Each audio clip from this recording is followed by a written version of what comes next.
Well, what can I say? I wear my emotions on my shirt sleeves. I don't know. Manny was here first, though. Come on. Although, if you toggle the timestamps, they were both 10:19, so call it a tie. Well, another week. But is it time to start celebrating AMC? I don't know. Let's find out. Can we find out? Can we ask the question without implying anything? Should we just go ahead and imply it? I don't know. I don't know. It's Friday.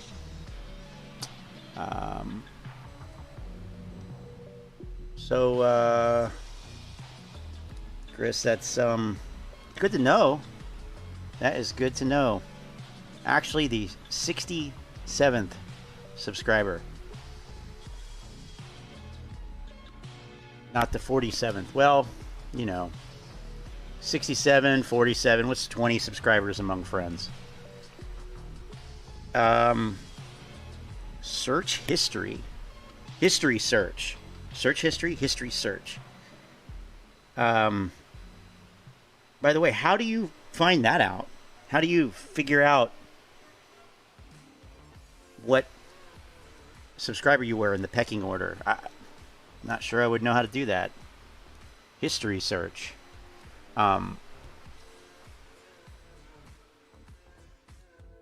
Cool. So, well, let's just start at the top here. Let's start at the top. And we'll just go from there. So, let's see what we have. And when I say top, I mean the top of what has been sent to me in the Telegram chat. Oh boy. Wrench lady. I wonder who that could be. I wonder who that could be.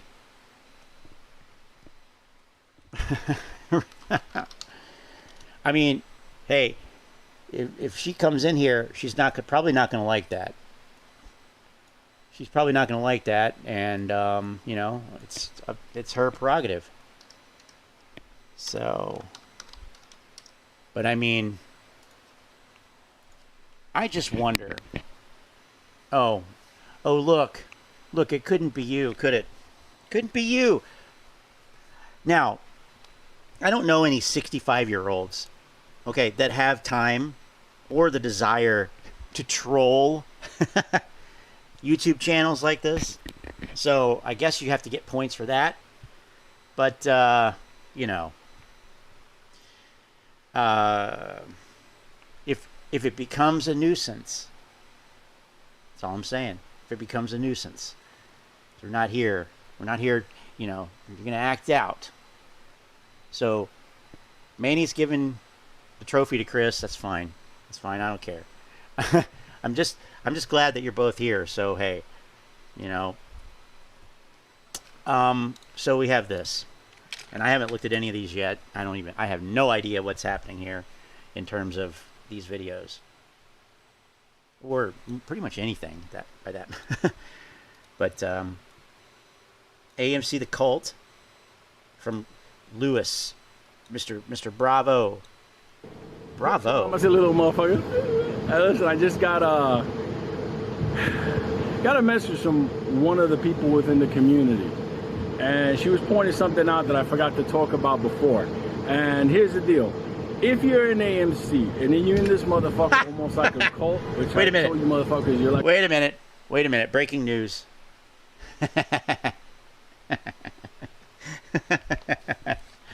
Breaking news.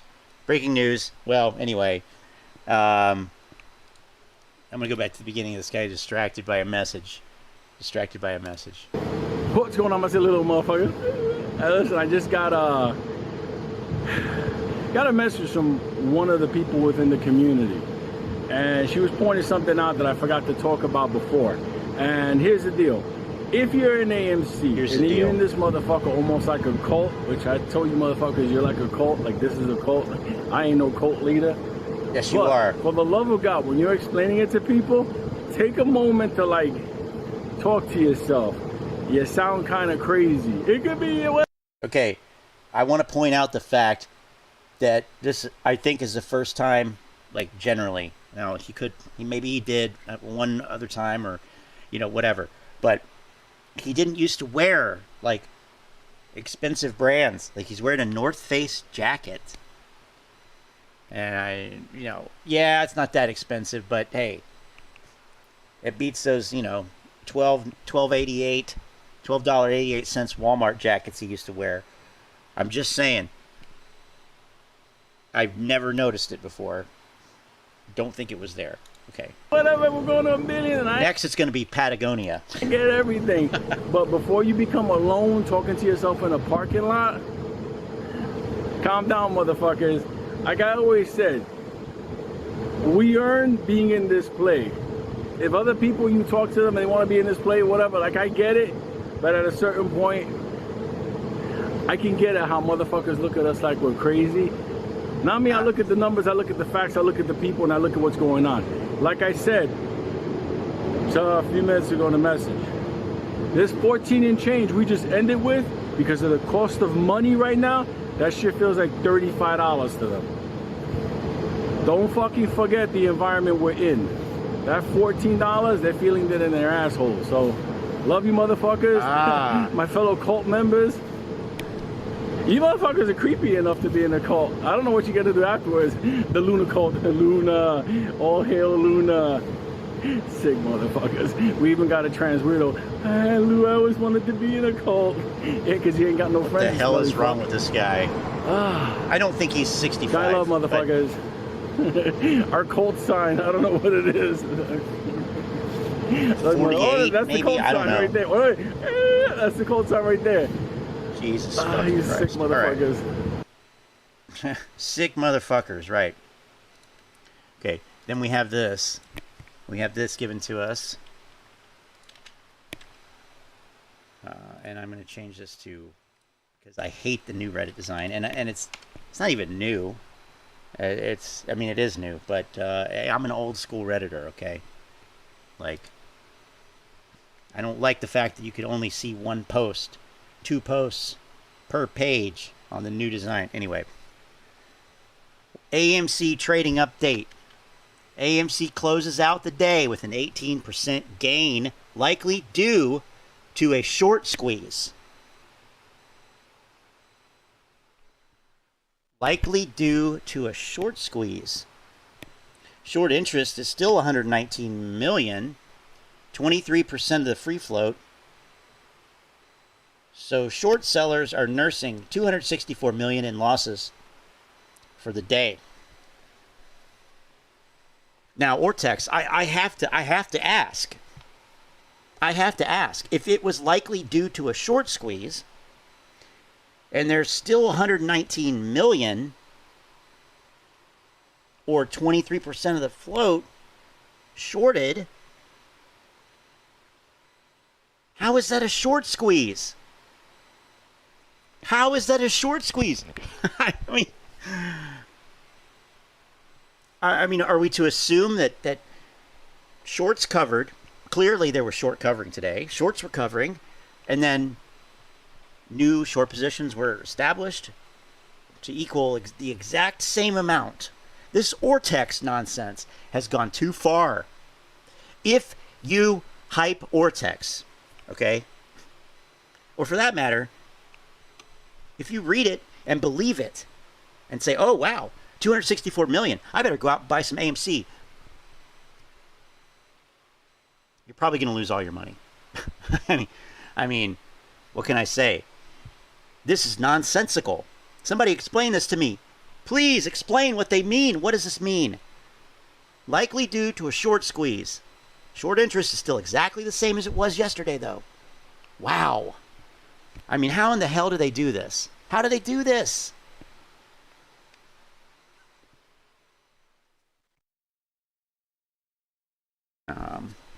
Okay. Hey, look, I don't care what you guys talk about in the chat. I really don't. Okay? But no motherfucking rockin' emojis. No diamond emojis. Okay? You can take that shit over to TMI, anybody. Review Dork, Short the VIX, wherever. But I don't want to see that shit. And it's my channel. So, you know, if you cannot speak like an adult, then get the fuck out of here. All right? I'm just, you know how I am on Fridays. So, yeah, take that propaganda elsewhere, my friend. And, you know, I'm going to leave it at that. What the look, Short the VIX was the first to respond. Don't forget, it's not there. Wrong there. Always wrong there. It's not their money, it's the teacher's pension fund money, since they haven't closed their positions. Here's this fictional, they like to think. See, this is how delusional the apes are.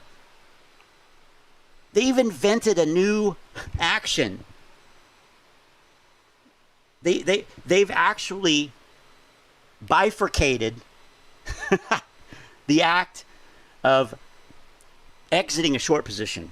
And now they call it closing their positions. Closed their positions. Since they haven't closed their positions, it's unrealized losses. But it definitely kicks their margin in the nuts with 2 T's. Okay? I'm not even going to try to understand that because it doesn't make sense. These shorts were likely established at higher price levels. Meaning, guess what? They made money off of this shit. They made money off of your stupidity. And when I say your, I'm talking about Efficient Sky 362. Okay?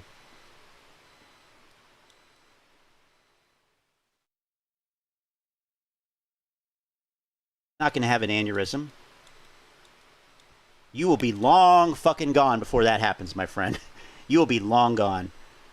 So, Ortex was saying today is a squeeze. Yeah, squeeze for ants, though. Yeah, for ants. If short interest percentage increased, it definitely wasn't a squeeze. Well, actually, I mean, Jason.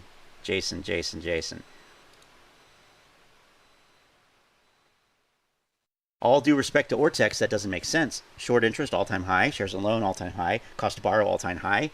If this was a short squeeze that drove the price up, then all those things would be going lower, not higher. Okay. Well, I mean, we have to remember that most of these indicators are not real-time. They're not real-time. Short interest certainly isn't. That will not be reflected real-time. Return shares isn't. That is T+2. Borrowed shares may be, but that doesn't really indicate a concrete thing other than shares were quote-unquote borrowed. They can be borrowed up to one settlement cycle before they're used. I don't know how that's policed. But, you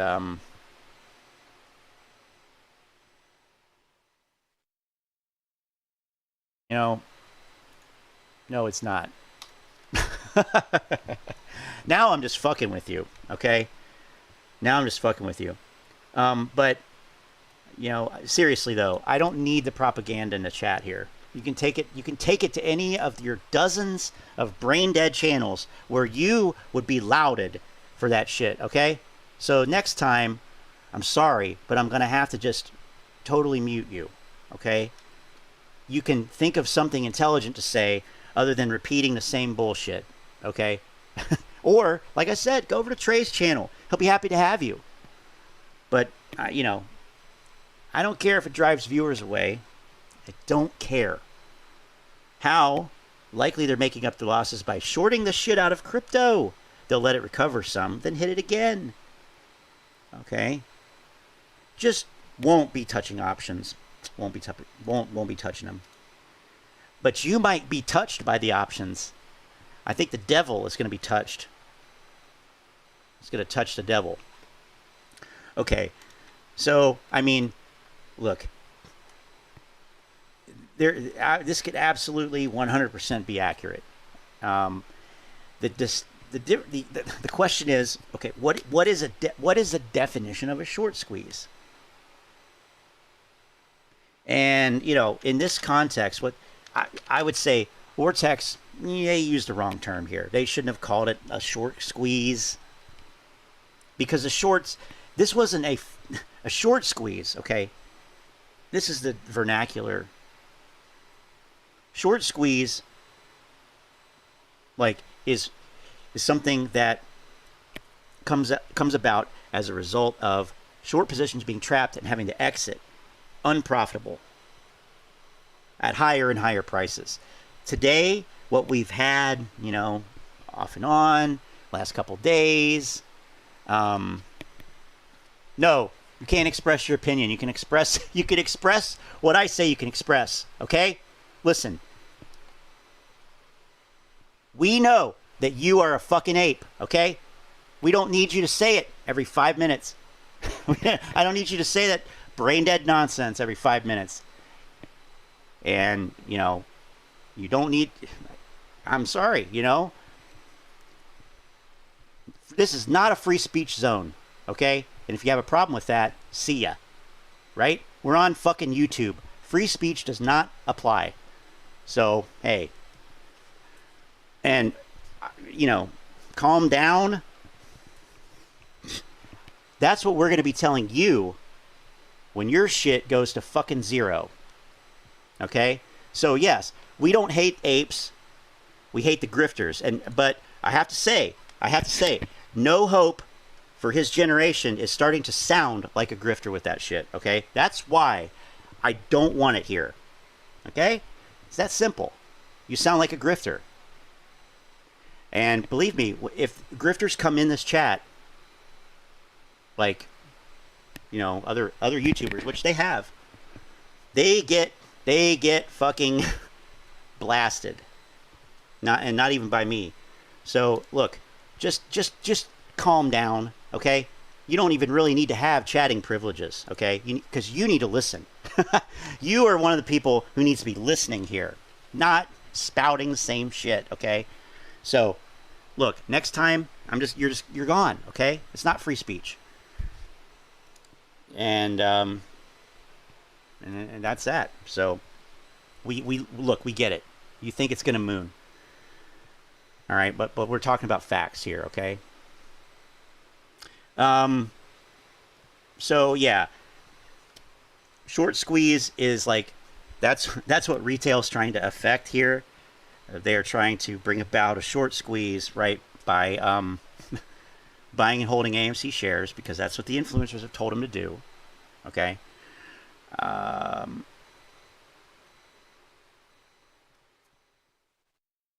Trying to create a scarcity of shares, but institutions own, like, you know, close to half the float, so it's not really possible, but whatever. Okay. Volkswagen, that was a short squeeze. I don't even know if I would. I don't know if what are we supposed to say? Was GameStop a short squeeze? I don't think we know that. I don't think we really know what the fuck happened last year at all. I'm just gonna say that. I know what we were told. I know what people say. I know what the media said. I don't think we know. But anyway, Volkswagen was a legit short squeeze. We had other ones, you know. But it is not something that is an elective procedure usually. But, you know, it's what you have now. What this, you know, what this indicates. Let me go to, I don't know, 5 minutes chart.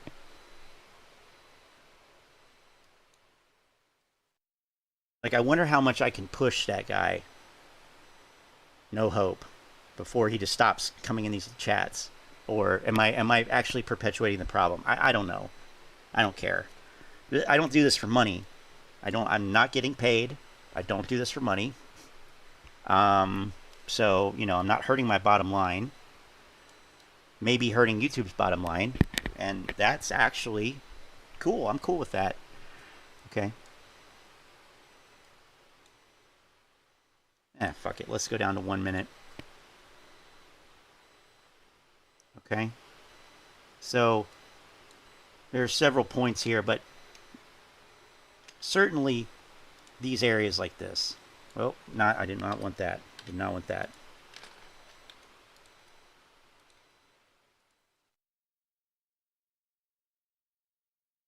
That. Okay.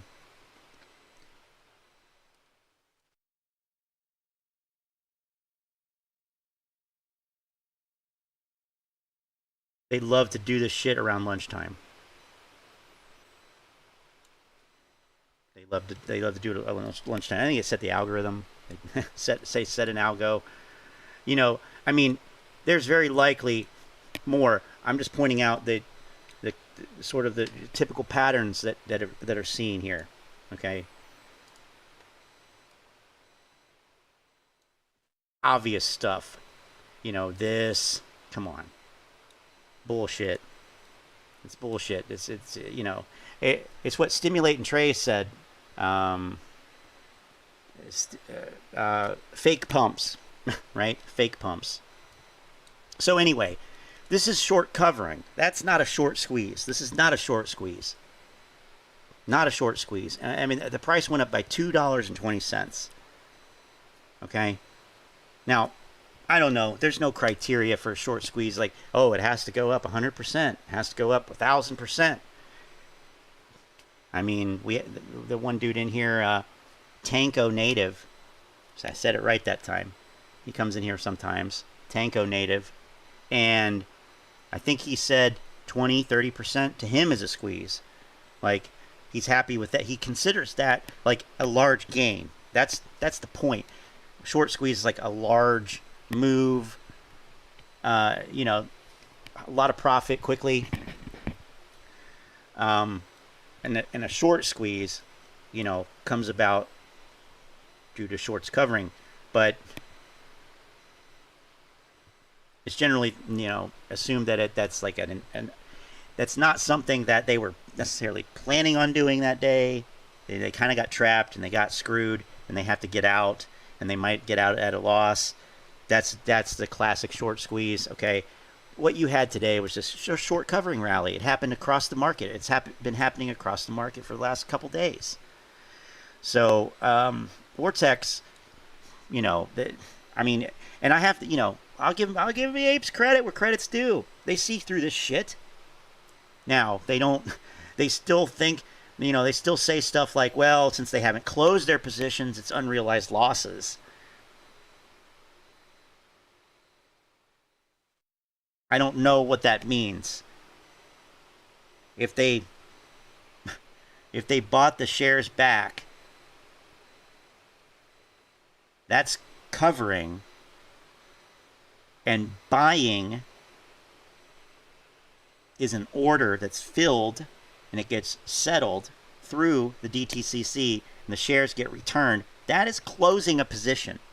I don't know where this came from.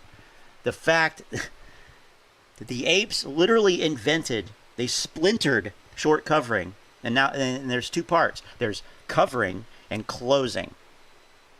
Because they don't want, you know, they had to confront the fact the shorts are covering and have been the whole time. They had to confront that with another denial tactic. So they created a new category called closing the position. Unrealized losses. Okay. Anyway, I don't really care for this Ortex short sellers nursing 264 million in losses. I don't really care for the notional losses. I don't even know if that's accurate. I don't know if they can really tell. How would they know that? How would they know when the positions that covered and closed today, covered/closed, exited their short positions? How do they know when those positions were entered? Because that will determine. So I don't know. Now, what they're saying, I guess, is that the short positions that still exist in the stock, they're looking at unrealized losses, but still, the assumption must be then that there was a short squeeze, and then new short positions were quickly established in their place to keep the percentage the same. But again, also, it's not, those numbers aren't real time, so any covering from today won't be apparent in the data until Tuesday, Monday or Tuesday, probably Tuesday. So, well, actually, Tuesday or Wednesday, I guess, because Monday is a holiday. So this is a really interesting one. Well, I don't. Ortex, just another reason why Twitter is toxic. To be honest.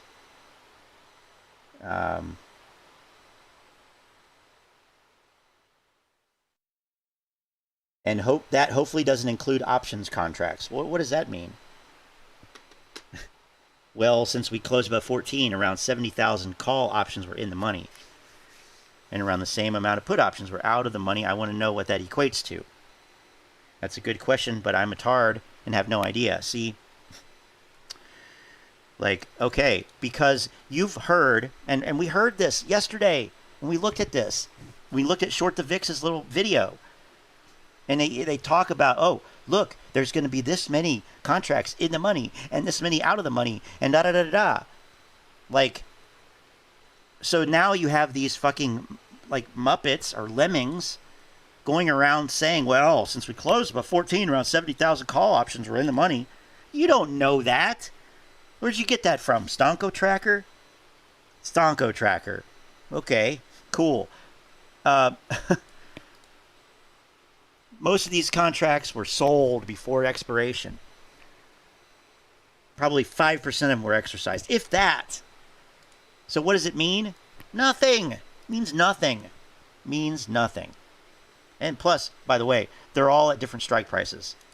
70,000 call options are in the money. Okay, great. You're adding up all the in-the-money strikes, and the number of contracts that are at each strike price. That's not really as useful as the apes think it is. But whatever. Whatever. Who knows if it's even the same expiration. It could be different expirations. Right. Fuck Ortex. So this is one thing where I agree with the apes. I agree with the apes on that. Fuck Ortex. They are allowing all of this nonsense to continue to be misinterpreted. 100%. 100%. And really, they should be investigated for market manipulation. All right, what do we got in here next? So we got Chris Norland. Okay.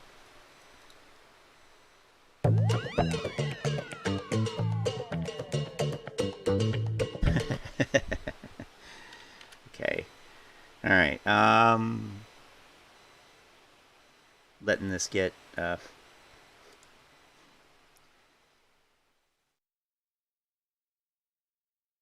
letting this load here. Make sure we got decent. Oh. Okay.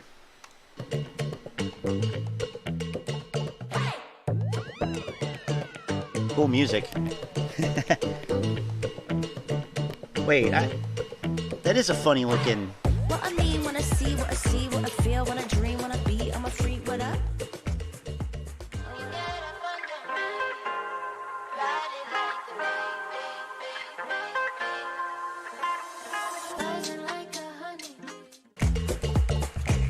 Everybody look at me when I'm free, when I feel, what I see, when I do. So we're here talking about AMC stock in an AMC theater. We just got out of Top Gun. It's a lot of fun if you like movies and you like blockbuster things and you like Tom Cruise. You want to go check this out. Also, too, if you're new here, my name is Chris. I was a professor for about 10 years. This is all to help you grow your account and grow your mind. So what the heck is going on at AMC today? It had a bit of a run, right? So you got to be thinking about exit strategy with these kind of things. Now, we talked about this before. You want to check the RSI. It was about a week ago, I told you the RSI under 30, if you want to get in this thing, that would be the time to buy.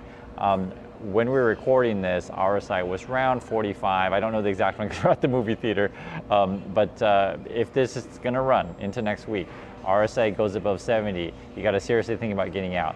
Now, I don't know how high it's going to go. I don't know how much it's going to run, but believe me when I tell you that it's not going to go as high as last time. This has been kind of going up and down and up and down, but it goes mostly down, right? So this is one of those dead cat bounces where it goes green, you want to take advantage of it. I love when Trey says, there's a lot of not people a out dead there cat that are bounce. underwater in this stock and they're just hoping to get their money back. You may be one of those watching this video, but I'm just trying to give you some real expectations of what the stock can do.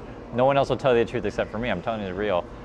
You're looking at half of the 50. Hey now. Watch it, Chris. Okay, watch it. 2-week high is your ceiling, so just keep that in mind. Now, to be fair, why is this thing running up? I checked the borrowing fees. I told you guys you want to track these borrowing fees all the time, so that's cost to borrow. Before, last week it was around 1-2%, something like that.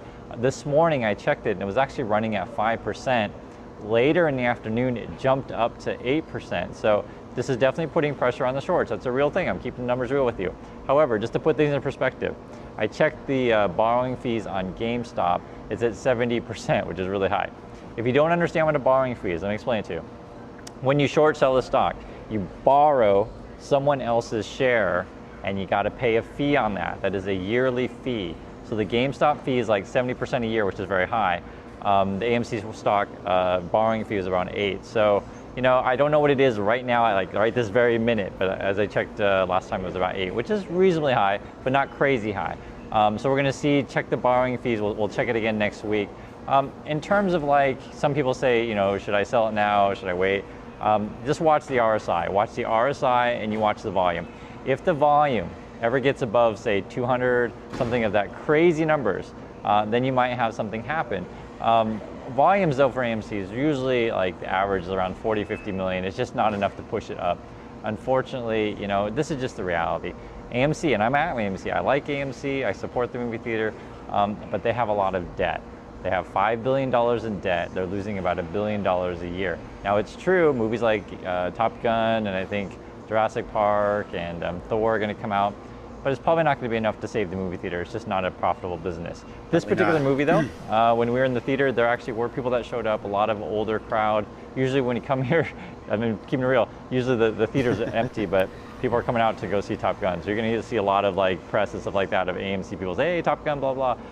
The reality is though, it takes more than one movie to save a movie theater because the movie theater needs to like fill seats all the time, all the movies, and it is what it is. It's just not a profitable kind of business. So if you enjoy donating money to the movie theater, you know, go for it. Donate your money, but don't expect this to be a profitable business. What I suggest if you want to support AMC is do what I do, go to AMC movie theaters. In terms of the stock, buy some snow caps. It may go up and down between 10 and 15 or something of that nature. I personally don't think you're going to see 30 again. The way stocks work, we already know that, you know, we hit half the 50-week high, which is 35, and it was rejected and it came right back down. Now, also to be fair, the floor at the moment is about 10, right? So people are kind of watching around 10. Chris, my man, prison is the floor, okay? The floor is prison. No sell, no sell. To 10 to 15 will be up and down. The other thing too as well is we're getting a bit of a dead count bounce of the whole market. So we're gonna see what happens next week. Anyway, I love when the viewers like swells up to like 9 or 10. And then they hear me say something, and then it like pops back down to 6. I don't think I fooled anybody here. Hey, maybe. I mean, I'm not trying to. It wasn't my idea. I didn't do it. Love to hear your comments on this kind of thing. I try to keep it with you guys. I want you to do well in the market, and I want you to understand that. Most people who tell you, oh, it's going to be the greatest squeeze of all time, it's going to go crazy numbers, they're just lying to you. If nothing happens by the first week of June, it is really over and everyone's going to bail ship. That's just what it's going to do. So good luck to y'all. I thank you for watching, and go see Top Gun. It's a great movie. If you don't know much about me, I served in the United States Navy. I joined right after 9/11 Really? to be a pilot. I didn't know that. I grew up with the movie Top Gun. This I is did like not know that. just like a dream come true to be able to see it on the big screen again. So go out to the theater, support the movie theater, go see Top Gun. It's a great He's movie. pushing So 50. thanks again for watching. So he definitely was able to see the original Top Gun in the theater. So, you know, I'll throw it a like, even though he's clearly trying to get people to sell. And clearly working for the hedge funds. It wasn't rejected at 35. It was halted. Well, not really. No. It was halted on the way down. It was halted on the way down. I mean, I pointed this out at the time because they were misrepresenting it then. When I looked at the chart, I don't remember the date. Does anybody know the date of, I guess I could just look and find it. All right, let's look and find it. It was whenever it got to 35, I guess. Whatever the hell that was.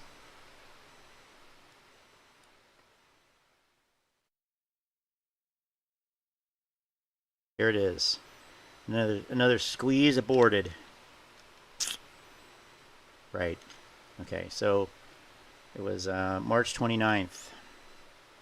Now, we were talking about earlier in the chat the end of the month and how things happen at the end of the month. Here's another example. But let's go close and see if we can get 1 minute candles.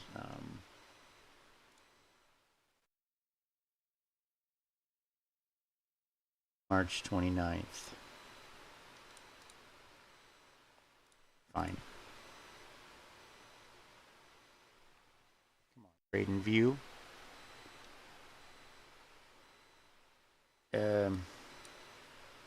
Okay, I guess not. Maybe 5 minutes.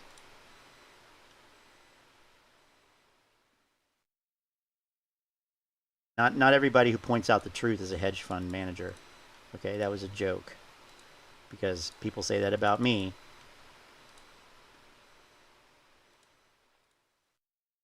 Really, it's honestly absurd. It's as absurd as people saying, you know what? Well, they covered, but they didn't close.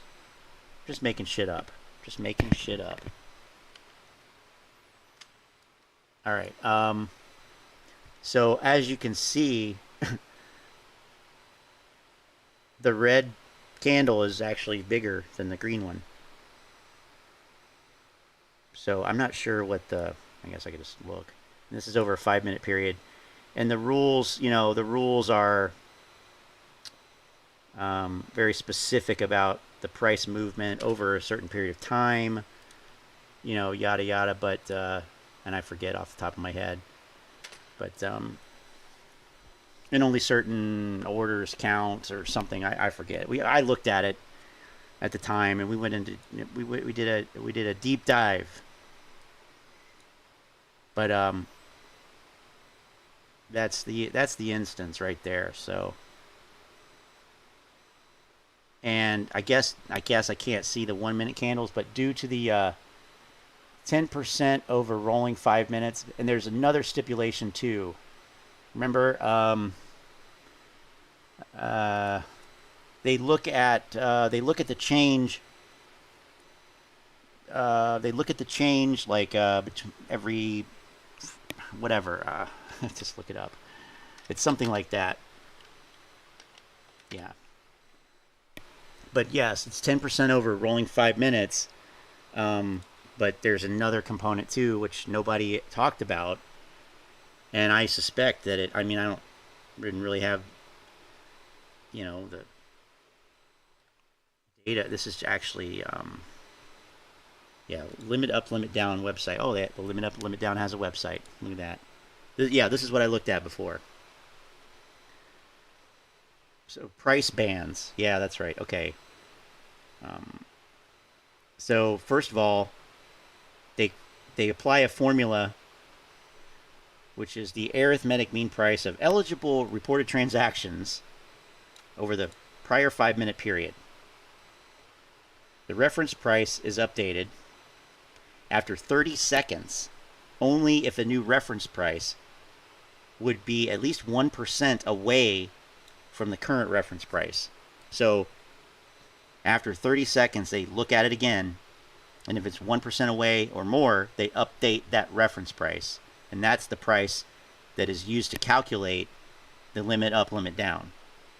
Okay, so if the price is only 0.8% away after 30 seconds, there's no new reference price, but that's really close to being 1%. So you can see how it gets a little bit, complicated, and it could look like it should have halted, but we don't know, we don't have access to the actual reference prices that they that they used to calculate this.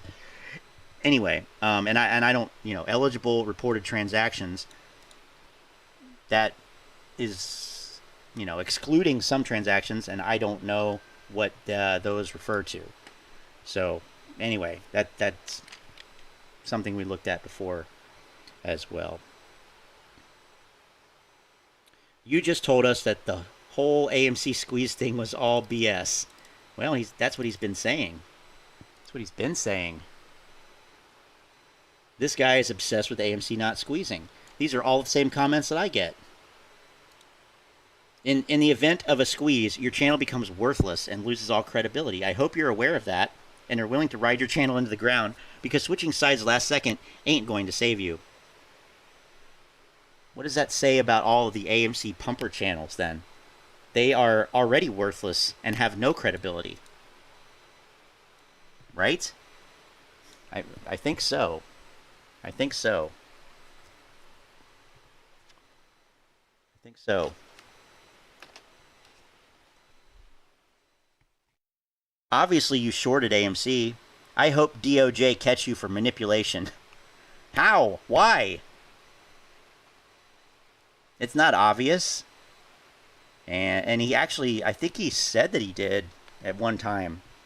I think he actually said it.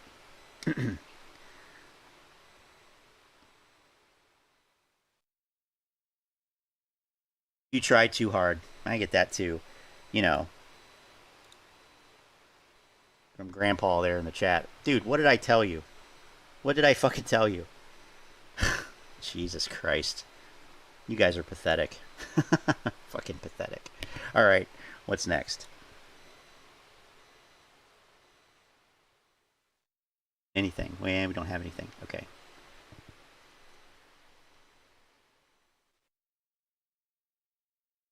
Okay, so we got, you know what? We'll take a chance on Wrench Lady. I don't know who that is, but hey, they get a wrench.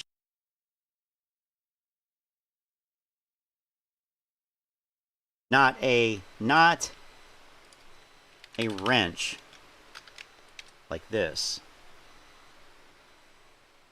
It just peaked. It just peaked. Is he saying inflation peaked?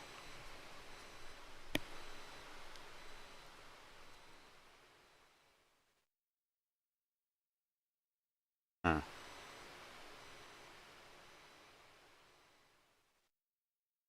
Okay. What?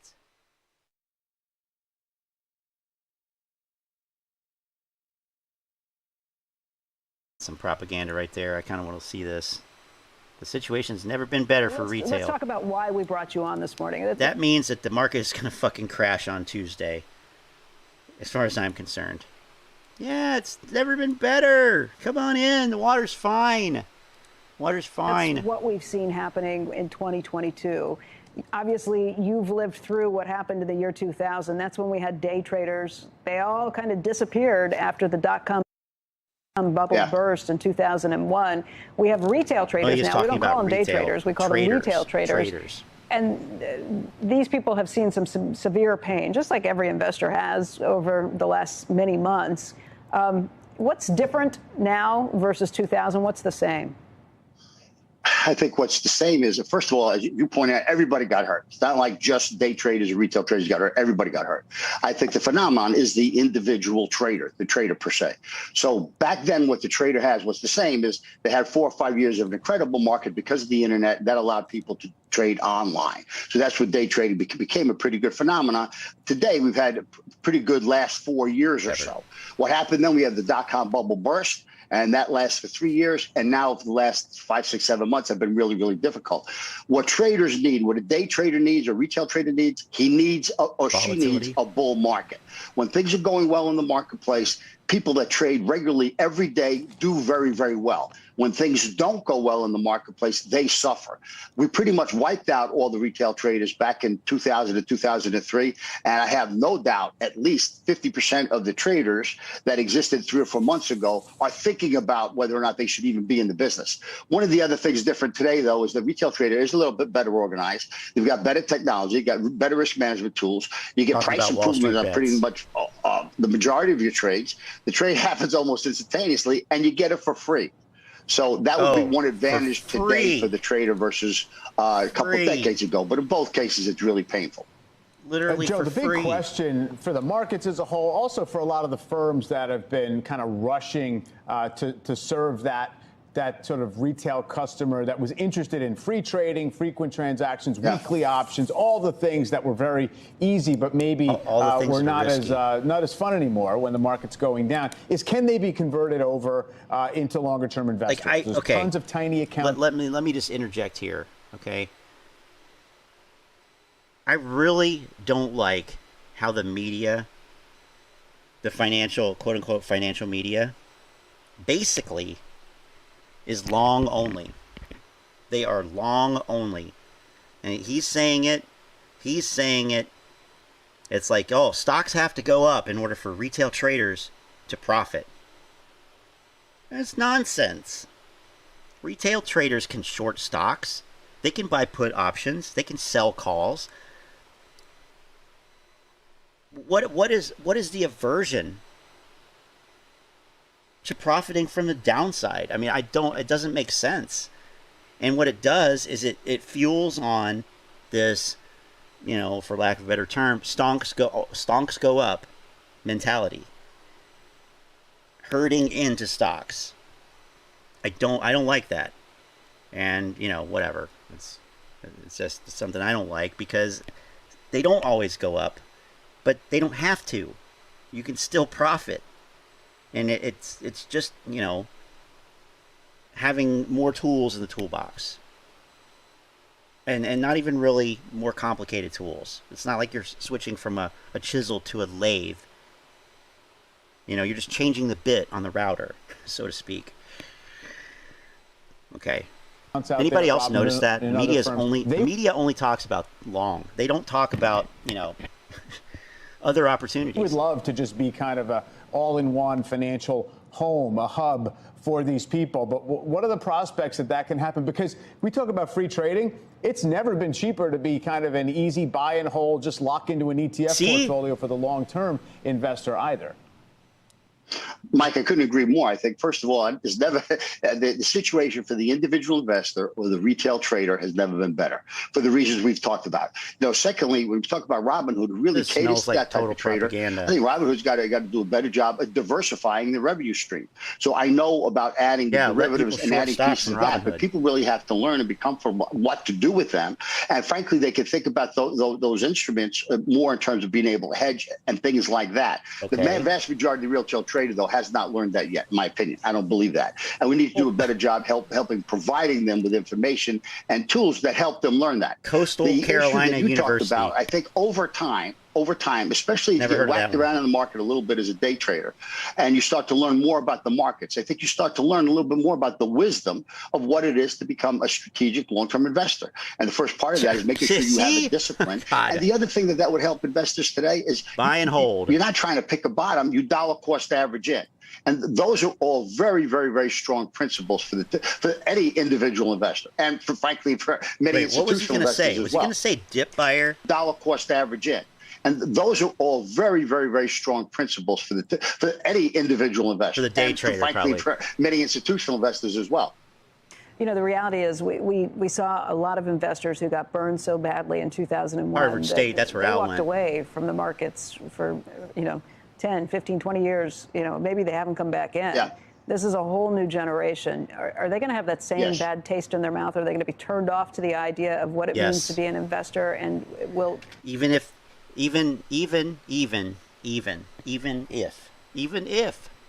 okay, even if, how many people have you heard, been exposed to who say,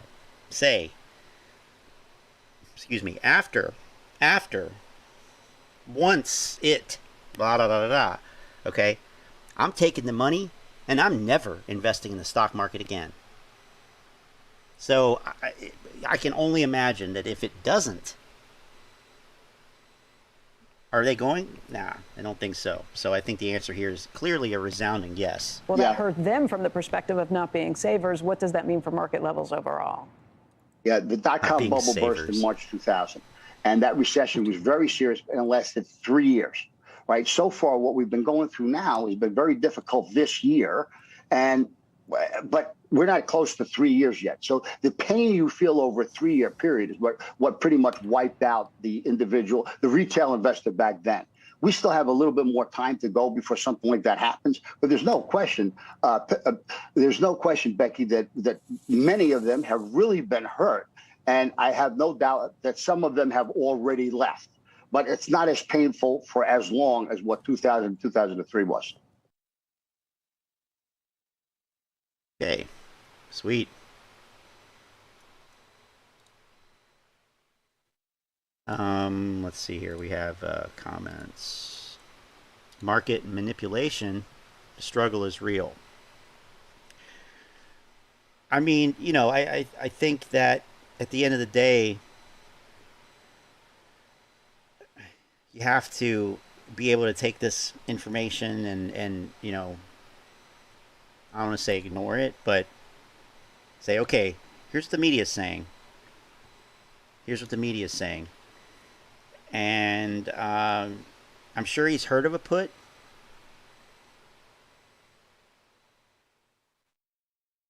But I don't understand that approach.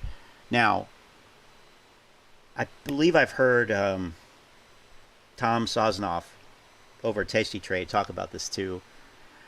Basically the same thing, because they are, very, very adamant about having various strategies to use and not just buying and holding. So they're all about options. They're all about, undefined risk, etc.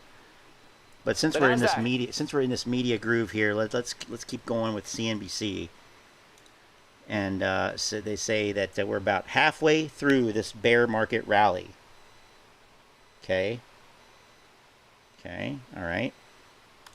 The Nasdaq has rallied 10% since last Friday's intraday low, led by mega cap names like Apple. For more on whether the bounce can be like another thing that I haven't heard, I haven't heard it. I have the Bloomberg app, and I get updates throughout the day, and a couple other apps like that, and news, and I look at YouTube and stuff, and I look at Google News. You're not going to hear an explanation. I mean, you might. I mean, I could be wrong, but I haven't really seen any explanation for this rally. Like what's happening? Why? It's just, it's a bounce. Oh, it's a rally. I think that's curious. I think that's interesting. Like, clearly there's something going on. I mean, especially if the bear market rally, is halfway over. What caused it to start? Why would it end? And are you saying that, like, it's going to go, this market's going to go back down? What? More information needed.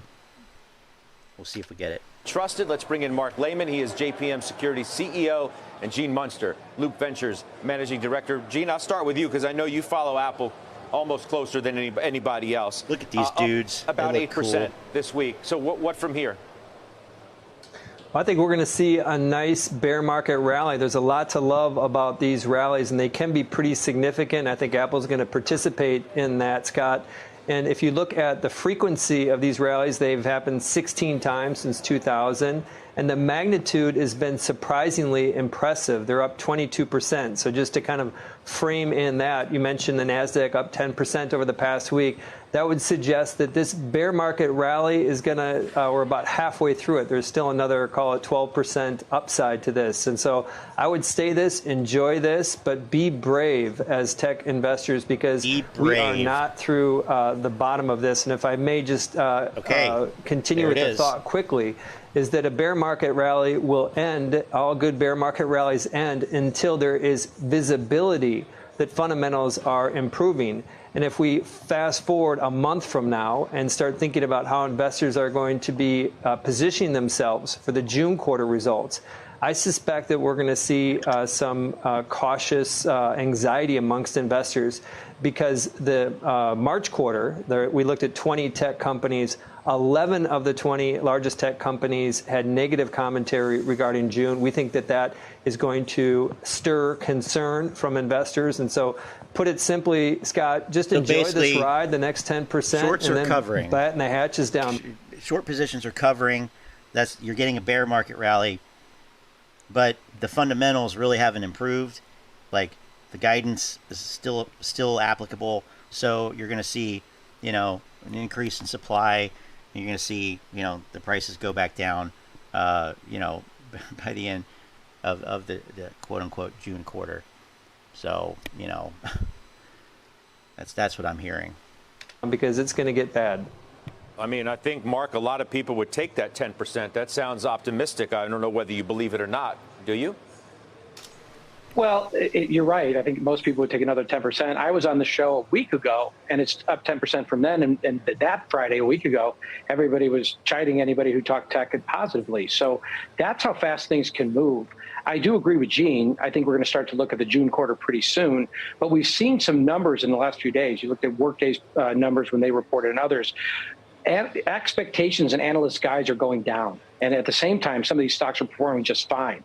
So that gives me a little bit of confidence. We've also seen some things that are obviously backdrops that are terrific. We saw some M&A this week in a large takeover, which is the kind of indications you want where people are using some of their balance sheet. Because these balance sheets for these tech companies are in durable shape. And what they do with it is going to be fun to watch over the next 2-3 quarters. And I'm looking at that. And again, this week showed some evidence of those signs. Adam Parker was waving his hands like he wanted to get in. Oh, look, there's 40 years of history where the analyst estimates can come down and the market can rally. So what I don't want people to be confused about is you can have earnings grow year over year and still have the earnings expectations come down. Right now, they're for 9% earnings growth in 2022 versus 2021. That's what the bottom-up analyst estimates are for. If we get revisions down to 6% growth, that could still be perfectly fine for equity markets. So you can have downward revisions in an upward equity market, and we've had that a lot in the last 45 years. So, Gene, I mean, Apple really specifically, the he talk looked really about annoyed. iPhone production numbers coming down. It's like he has to poop. Should we believe any of that? Well, it's true. The production numbers have come down, and it's you can believe it, but you have to put it in a context. Is that it's standard operating procedure for Apple to initially tell its suppliers to have produce a large number of iPhones, and then it's operating procedure to tell them to cut production, because they always do that. And so I think that's where you get some of the noise around these data points with the market backdrop. I think it can get people concerned. And I want to be clear here. Apple is, if we go into a recession, Apple their business will be negatively impacted, just like everyone's business. I think we're going into a recession. And so to answer your question is that we should be, there is concern related to some of these data points. But ultimately, I think in Apple's case, I think it will outperform many of these other companies, because essentially we can't live without it. They fall into that category of can't live without it. And also, they have other products coming, and we're going to probably hear more about that. Yeah, like the new thinner iPhone, whatever, 15. On June 6th at their developers conference. And so there is room for optimism when you think about the growth piece of Apple in the next few years. Okay, that's about enough of that. Although I'm real tempted to listen to Mohammed Alarian, but looks like we have Peter Lynch in the chat. Peter Lynch is here. Hello, Mr. Lynch. Long time no see. I know that you've probably been busy with what's going on in the markets lately, so it's really good of you to take time out of your schedule to stop by. So always good to see you, sir.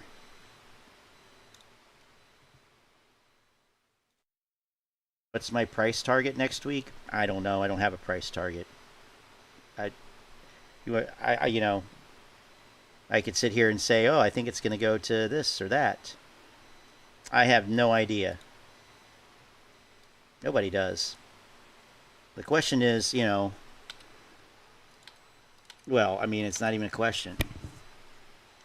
Let's do this.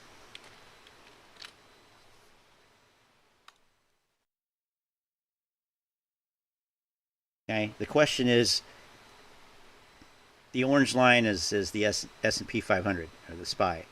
Okay, so really the question is, what happens in the overall market?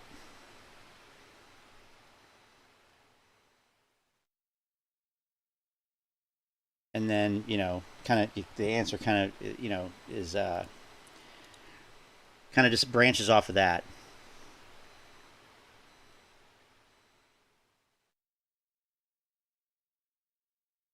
Okay. Now, what did I see earlier?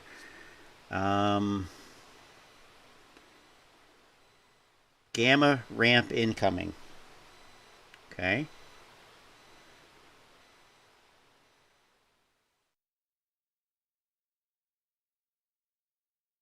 I mean, Antoinette said that the videos were going to be hot tonight, and I think she was right.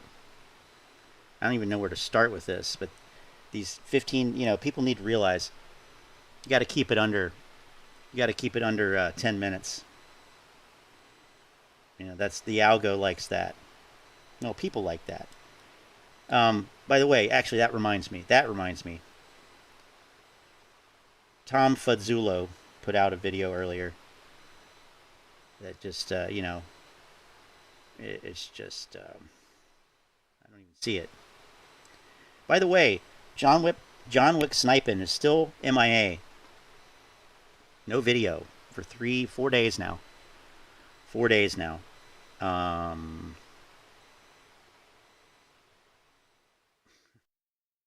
don't see it on here. Have to search for him. So let's see here.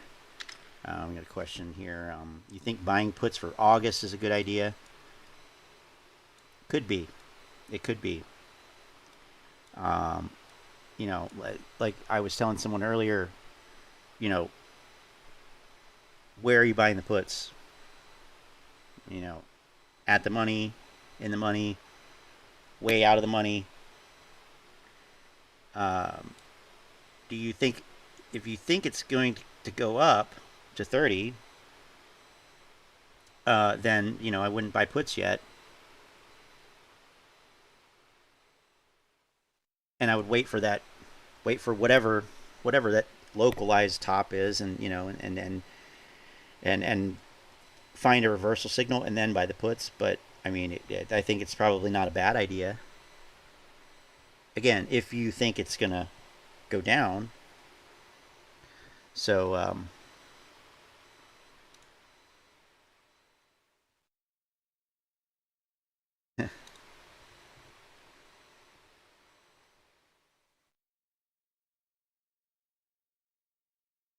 Peter Lynch. I never would have guessed that I would have Peter Lynch in my chat. That's awesome. Last mask stream. Yeah, right. He's cried wolf on this all week. All week. Okay. I almost typed Tom Fuzzulo. Okay, here it is. I was listening to this on the way home from work earlier. All right, everybody, we got a really strong day here again for AMC and GameStop. AMC actually playing some catch up here today. I think we're up stronger in AMC than GameStop as of right now, but GameStop's still doing very strong as well, holding its big step forward yesterday. And this is especially notable as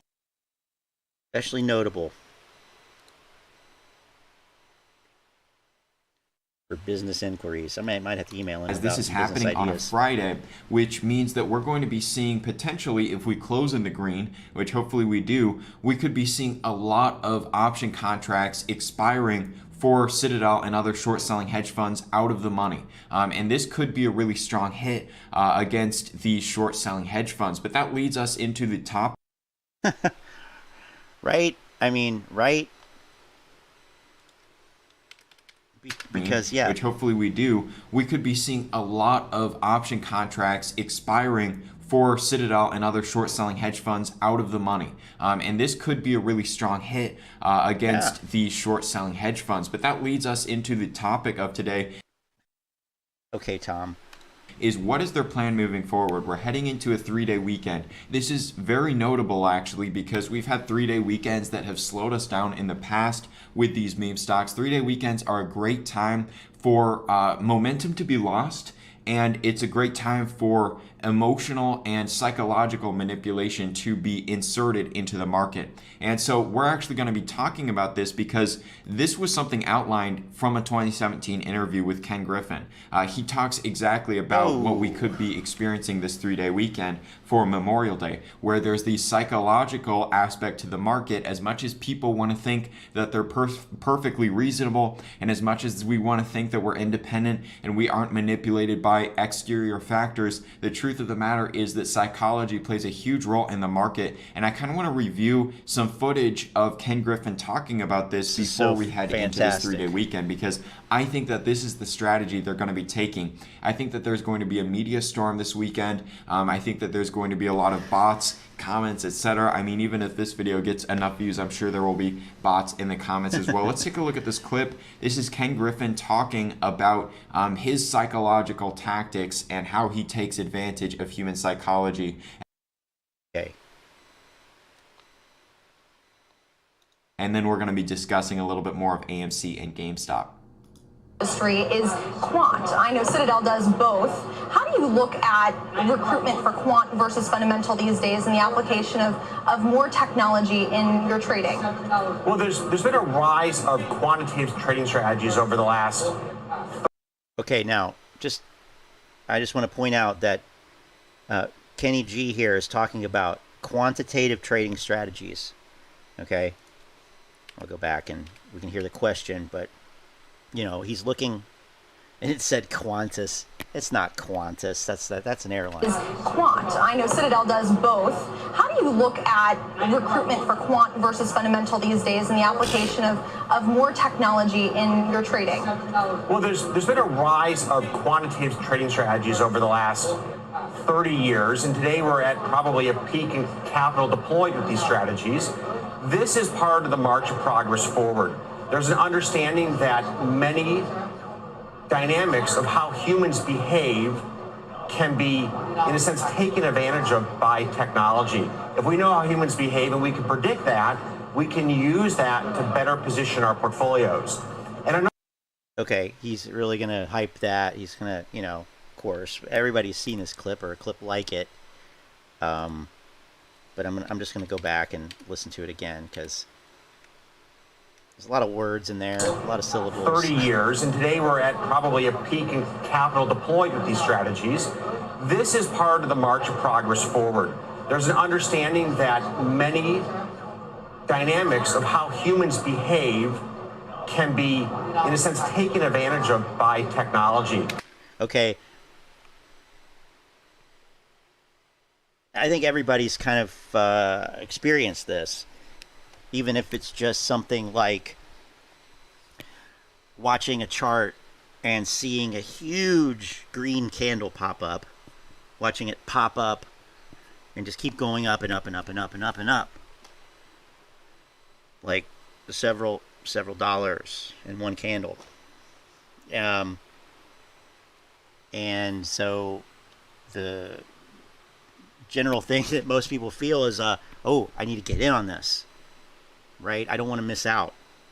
It's gonna go. It's shooting up. I need to be in on that. So you buy in, or you buy calls, and then the next candle immediately comes down, not only to where the previous candle started, but even lower, and then it enters a downtrend.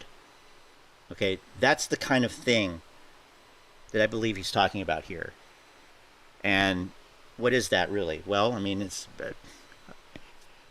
entities buying and selling strategically, right? So, hey, and I'm just making this up, that they don't say this, but we want to sell. We want to sell. We want to dump a bunch of supply on the market. So before we actually commence the selling, we're going to,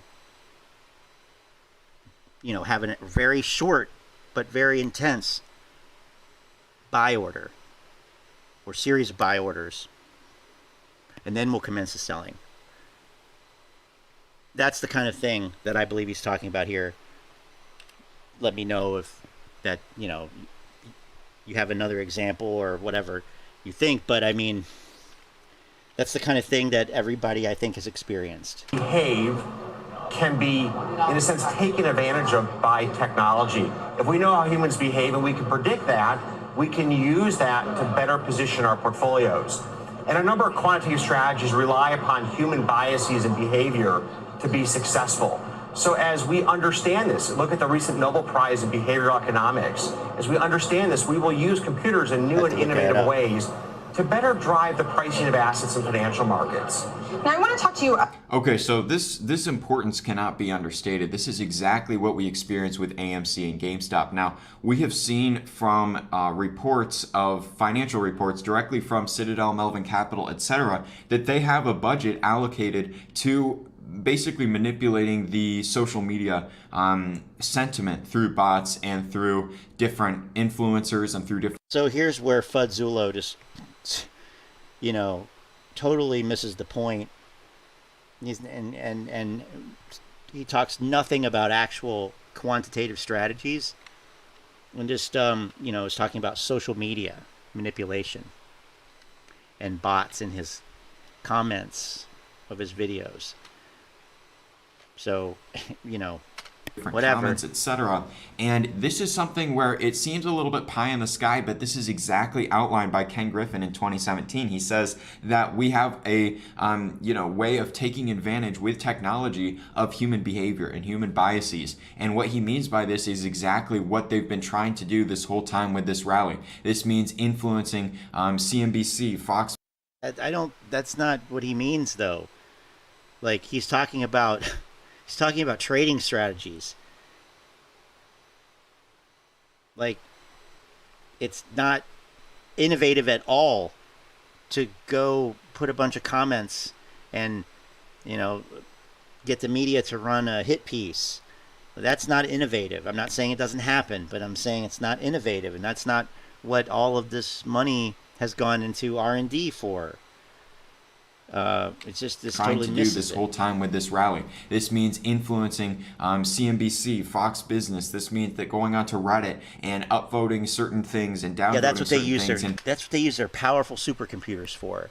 Just and seriously. Spamming a bunch of comments.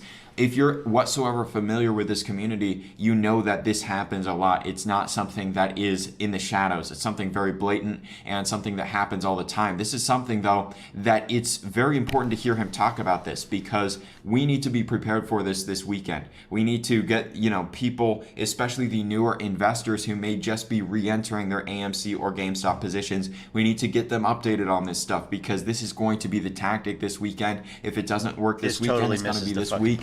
This is a tactic we've seen played time and time again, and so just to review a few things: quantitative trading strategies that understand human dynamics and that use technology to change those dynamics and to change the way that we trade and think about these positions. So that's about it for this video. That's what he thinks that quantitative trading strategies are. I mean, you know, you can't make this stuff up. He said it. But, you know, and that's the problem with creating, you know, an evil figure. You're not really going to listen to what he's saying. You're not really going to go deeper and be curious to look into it and watch more interviews and listen to him explain more in depth exactly what they do, exactly what their edge is. A lot of people are just, you know, liable to accept what Fudzulo's saying here. I didn't look at the comments, but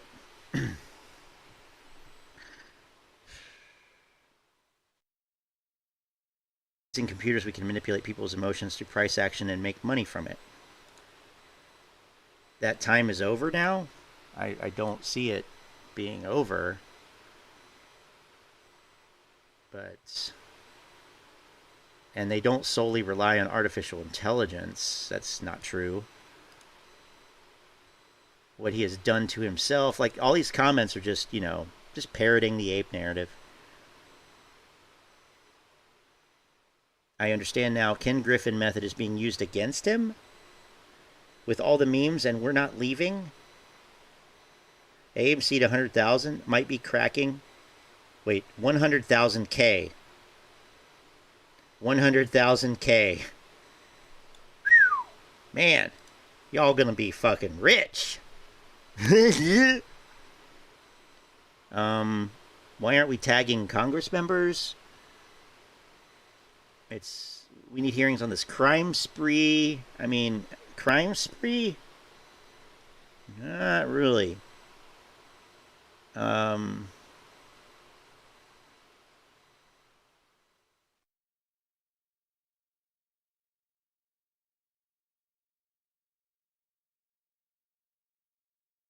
Psychology plays a huge role in the market. However, doesn't play a huge role against the apes. It's simple. Hodl till they cover. You mean close, right? Wink, wink. You mean close those short positions, right? Yeah. No way. We are not getting emotional over this holding all the way, not giving up to the moon or zero. You know what we're also not doing?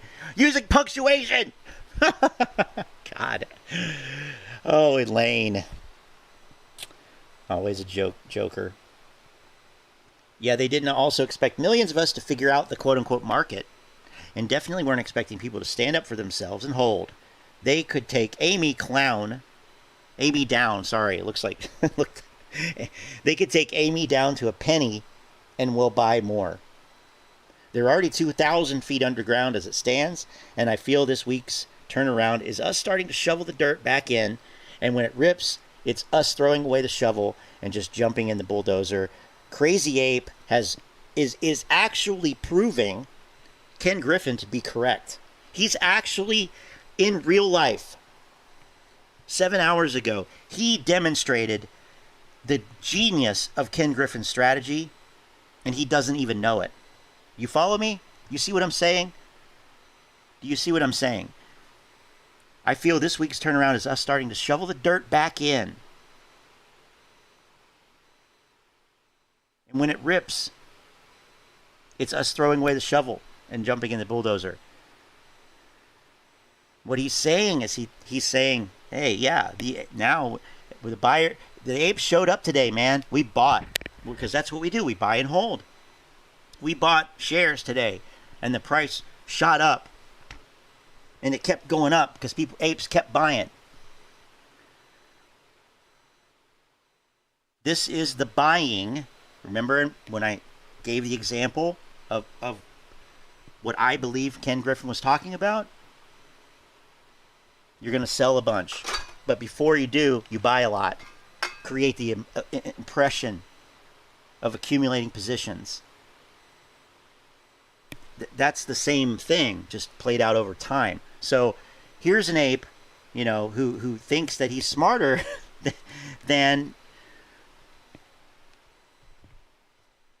Ken Griffin, and I'm sorry, you know, you're not. But that's really interesting. Ironic. It's a weird irony. It's a weird irony. I think he's sleeping just fine, Mr. Lynch, actually. You know, that's starting to, that kind of stuff right there. Like, this is emotional. This is an emotional statement. What do you think his last thought is as he lays down at night? Who cares?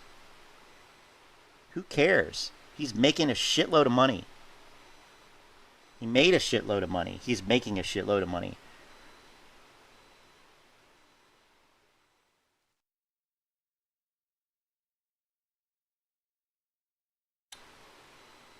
But, you know, making it about Ken Griffin's feelings and thoughts and whatnot, like, that's pretty much proving the, you know, the whole thing.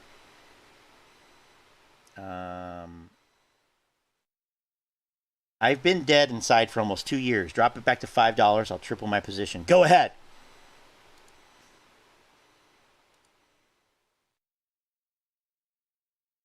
Apes wipe their ass with algos. We eat algos for breakfast. Yum.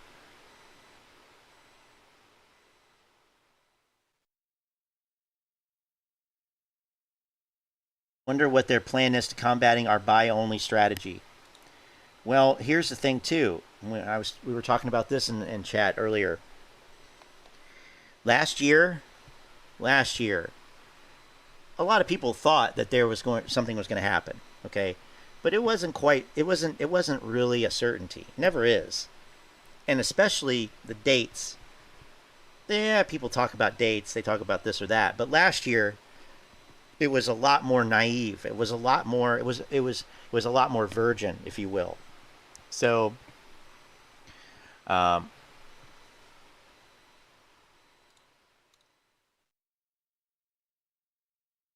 he doesn't. No, he doesn't. Not at all. Okay, you bought into you're drinking the Tang, man. You are drinking the Tang. Ken Griffin is shaking in his boots. You're drinking the Tang. You drank the Tang. Okay. Last year it was more naive. People didn't know, you know, the track record of these influencer grifters being wrong wasn't as established, right? And then nobody said, hey, June 2nd, that's going to be the day. June 2nd, that's going to be the day. It's going to run that day. It's because of these executive orders, whatever. Nobody knew about that shit. Nobody knew what was going to happen. People knew what they wanted to happen. And then something happened. Okay. What I'm getting at is now, for the last year after that, and even before that, but certainly after that, there was no question about what the apes' strategy was. Buy and hold. Okay? All over Reddit, all over Twitter, all over YouTube, all over everywhere. Buy and hold. Even Tom Fudzullo here is talking about, which it's not even what Ken Griffin was really referring to, but nonetheless, it is true, and Ken Griffin even admitted this, that, you know, yeah, they look at social media, okay? So, wonder what their plan is to combating our buy-only strategy?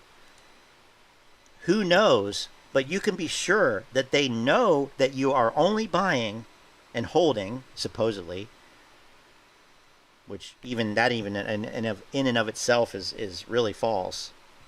You can see that with the brokerage data. Plenty of selling going on within retail.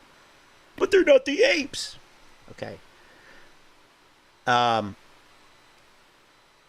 it's kind of like a wouldn't you like to know type of thing. But my point is just that, like, you know, this is why you don't show your hand. This is why when you're playing cards, you don't show the person sitting next to you what cards you have. You want to keep them guessing. Well, the apes showed their hand a long time ago, and they didn't lay any cards down and get any new cards. They still have the same cards. Okay? Anyway.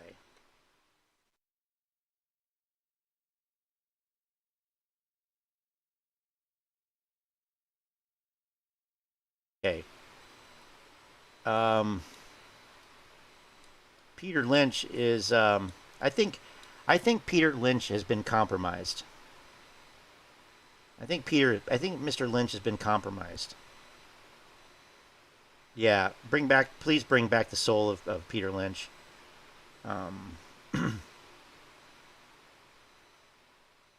I thought this was the real Peter Lynch, but I'm starting to question that now.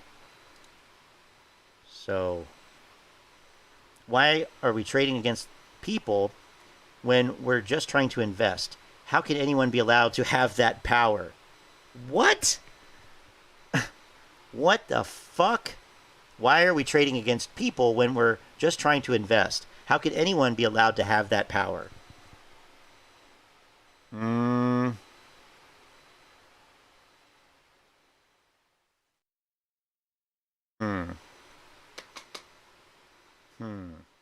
Okay. Well, I mean, even the dumbest ape knows that basically the market is electronic, and that you're buying and selling to or from an electronic market maker. So it's not really even necessary. It's not a person. You're not trading against people. You're trading against a firm that provides liquidity for you to, participate in the market.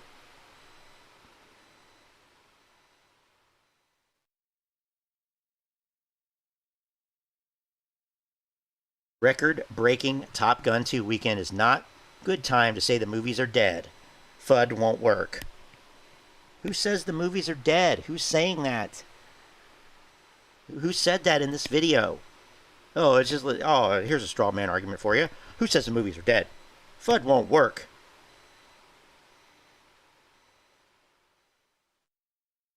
They will just FTD and not hedge properly. They're not hedging properly. Hey, Gary, they're not hedging properly.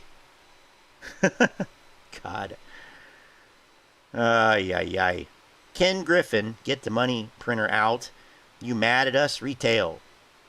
Why would he be mad at the people from whom he has made a fortune? Another fortune. Continues to make a fortune. I mean, seriously. AMC money printer's hooked up backwards, I think. It's hooked up backwards. He lost. This is just too. It's just too dystopian. It's too ironic. I can't. He's lost his humanity somehow. He's like a robot. He's become aware of it in newer interviews and plays the normal part better. But there is a period of his interviews where the guy looks empty inside. I mean, I'm sorry, apes, but you guys have voluntarily relinquished your humanity.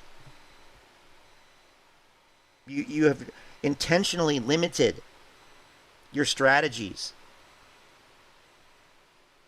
And you have equated this thing's either going to go to $1 million or zero. I don't care. I'll hold it to zero. Who's the robot? Who is the robot? Really? Okay? Who's the robot? Anyway, good Lord. Tom Fudzulo, bringing out the best in the ape community. Oh my God. That is some brain dead shit.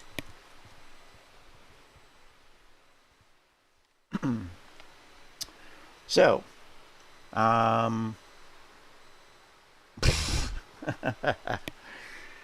right. Okay, and then like this video by Finance quote-unquote news, so-called news, institutions are piling in. It's time to go, baby. Okay? Institutions are piling in.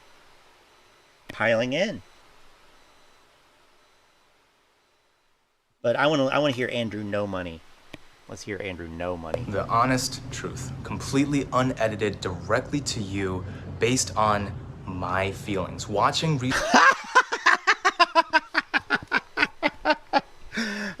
Oh shit. Andrew. I didn't expect that. Holy shit. Oh my God. 100% truth. Directly to you. Unedited. based on my feelings. What the fuck? Okay? And you need a haircut, bro. You need a motherfucking haircut. Oh my God. Oh my God. Oh my God. Oh my God. The honest truth, completely unedited, directly to you, based on my feelings, watching, researching, and understanding these stocks. Guys, I know this is not normally where you see me, but my name is Andrew. I'm a data scientist here in Silicon Valley, and I'm currently outside of the San Jose Convention Center. It is dress to success season, and if you guys want to find out at the end of the video, I'll tell you where I am, but I'm going to save it until the end. Make sure that you guys have already slapped that like, comment out which one you are, all that jazz. He just said where he was. He's outside the convention center. Okay. The most important part is the story of why this week has been monumental. Because the last time that this happened, the data was... Dude, these guys have no clue. Like, they are literally hyping a short covering rally as an indication that there's going to be a short squeeze. I mean, that is the stupidest fucking thing I think I've heard. And I have to be careful when I say that, because almost everything that they say is fucking stupid. Okay? But seriously, these guys have learned nothing. Nothing. Or Andrew No Money, you know, basically wants to play like you've learned nothing and make sure that you don't think anything else. This is so bad. This is so bad already. Was aligned, right? We had all of the numbers in place, but the human aspect is something that we have been highlighting since the very beginning. So in this video, I'm going to tell you exactly why that human aspect has been tapped and why the person trading next to you across the aisle, all of those retail investors together, made this week's price action happen. So you guys understand the economics of it, right? You guys understand that the world is slowly starting a de-lever. When the government starts to put in restrictions that made it easier during the pandemic to be able to create new jobs, create new businesses, create that fluidity, that liquidity, now it started a cold snap. We've been talking about margin calls spreading across the different industries and different sectors. Yes, you have. That's already starting to happen, especially as you guys have seen through a lot of the NASDAQ heavy stocks. However, the most important part of the AMC and GME equation is that the individual retail investors never quit. And the fact of the matter is I've been covering this stock since January of 2021. So that means that I have had a year and a half of time. Inherent contradiction in his statement right there. Talking about this cold snap, the change in liquidity, and in the same breath saying, well, retail doesn't quit. Because guess what? This inflation and the monetary response to it to try to quell it, that doesn't affect individuals. It only affects institutions and businesses. I mean, okay. Right, sure. Time to be able to fully come to grips with what the squeeze means, what exactly is a large group of people making monumentous change, as in the greatest wealth transfer that has ever happened in our generation or ever. But please, so that's why please have a circle jerk. You know, go have a circle jerk. I'm here telling you guys that there is a correlation between the number of people that traded, that contributed to the volume that allowed the stock to run this week, and the people desperate enough to continue borrowing against, no matter how expensive, to continue shorting against the stocks that we care about. You guys understand from the get-go that once there is artillery on one side, you need to put artillery on the other. There's a current war raging on right now. And just like in Ukraine, you need to put artillery on both sides in order to have a fair... He just literally made an analogy to the war in Ukraine. If that is not some entitled ass shit, I don't know what is. Shame on you. Shame on you. War. Fucking well, that's asshole. The thing. We are seeing the fucking shorts do as much as they can to prevent this from happening. The short sellers are like fucking Putin. Jesus Christ. And the harder they short, the harder they fall. In fact, every single short must be covered, naked or otherwise. We've been talking a lot about the mechanics of the show, but not about the emotion. So that's why in this video, we are talking about why the person next to you trading is so important. Imagine this, right? You go in order, one at a time, and throw your buy into the pot.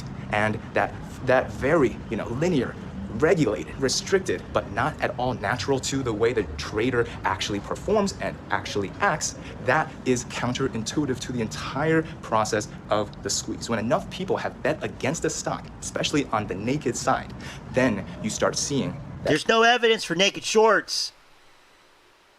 There's no evidence. If there is, show it. Data scientists, retail investors come in and correct it. If hedge funds come into a dying sector and then root out companies that are fresh for the chopping block, well, the retail investors are the ones that say, no, I believe in this stock. That's not true either. That is not fucking true. That is some narrative bullshit. I love to be able to be part of the retail community, and I wanted to be able to give back. That's what you saw in droves this week. So when you guys come back down to it and understand, hey, why exactly are hedge funds pointing fingers again and saying that this is the fault of retail investors when retirement funds start drying up, when entire hedge funds, entire industries start finding themselves on the chopping block when they were the ones chopping. That is the entire antithesis of what is actually happening. So they change the story. That's fine. They make us diluted. They make us start to believe stories about other sides. The other sidism is what's killing the feeling that the stock isn't moving. So at the end of it, understand that the volume has been consistent, the shorts are rising, and they do not have the firepower anymore. Not the same as last year when Melvin Guess who doesn't have the firepower? So now Melvin is gone, right? We talked about the death of Melvin. This is just so motherfucking brain dead. Like, he's got everything fucking backwards here.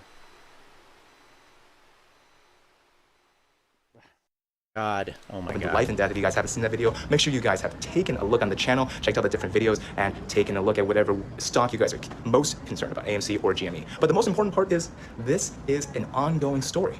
And the most important part of the ongoing story is that you guys have been trading just like me. Now, I'm not your financial advisor. I am not a financial advisor, but at the end of the day, we have been together since the very, very beginning. And if you guys started your retail trading journey with this channel, make sure to comment that down below. Make sure to identify your fellow first-timers investing in themselves, because I have a ton more data for you guys coming this Sunday. So I'm going to do 48 hours of research today and tomorrow, and then come straight to you fresh on Sunday with exactly what you guys need to pay attention to. Guess for what? The There's probably going to be an ortex update. That's not only how many shorts, but how many days until covered, how many days until facing ramifications. I want you guys to be able to have all of those facts. Days until covered? Days until facing ramifications? Oh, Ortex provides that now?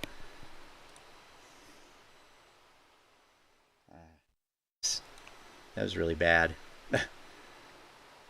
Time to be honest about GameStop and AMC based on my feelings. Guys, these are my honest feelings. Would I lie to you about my feelings? Nope. I wouldn't. Why would I do that? Why? It literally makes no sense. Alright. What's up, guys? Frank Nez. Frank Nez.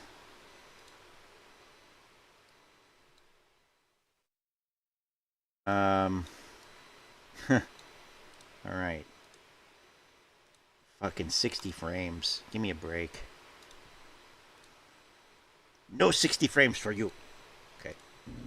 What's up, guys? Frank Nez here with franknez.com. Welcome back to another topic discussion. I don't have my microphone on me today. I'm actually in the process of moving. And he is so long-winded and a ton of stuff. Who cares about moving? Oh my God. So I completely forgot that it was packed. Well, that's it. I'm not watching the video. Fuck you. You just lost a view. Sorry, bro. Lou's latest video, this one right here. I guess it's it 3 hours ago. Let's see. Let's see what Mr. Bravo has to say. Bravo. Let's see. That's what we're looking at here right now.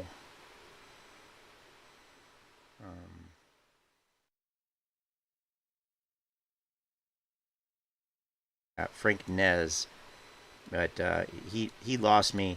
He lost me when he started rambling on about his microphone and moving and all this shit that's unrelated. Don't care. I mean, honestly though, that's probably more useful to everybody than the AMC stuff. But you know, yeah, you don't, if you know, if you want to be able to afford, anyway. What's going on, my silly little motherfuckers? All right, listen, sorry for like the little bit of the disappearing. Like everything's fine, you know, nobody's got loot. I just had to take care of some things today, but you know, end of the day, obviously, where we close that up. Listen, at the end of the day, all it is just gives people a little bit more energy going forward. The real deal is what's happening in the street right now. So 3-day weekend, we'll fuck around, we'll laugh. I'm in the city. But going forward on this, like I said, we're not on the losing side of this. So, okay, you know, listen, I know we can everybody be like AMC this and AMC that. Solid evidence, motherfuckers. If there's anything going down, I'll let you know. But there's nothing going down. This weekend is big weekend for Wall Street. Why? This is the kickoff of getting the fuck out. Everybody fucking licks their wounds and fucking breaks out. Everybody goes on to the Caribbean, the Hamptons, and some other fucking... Well, yes, I can. I can. Okay. Live streams can go on indefinitely. Okay. And by the way, Trey is the one who streamed for like 24 hours or something straight. But you know, yeah.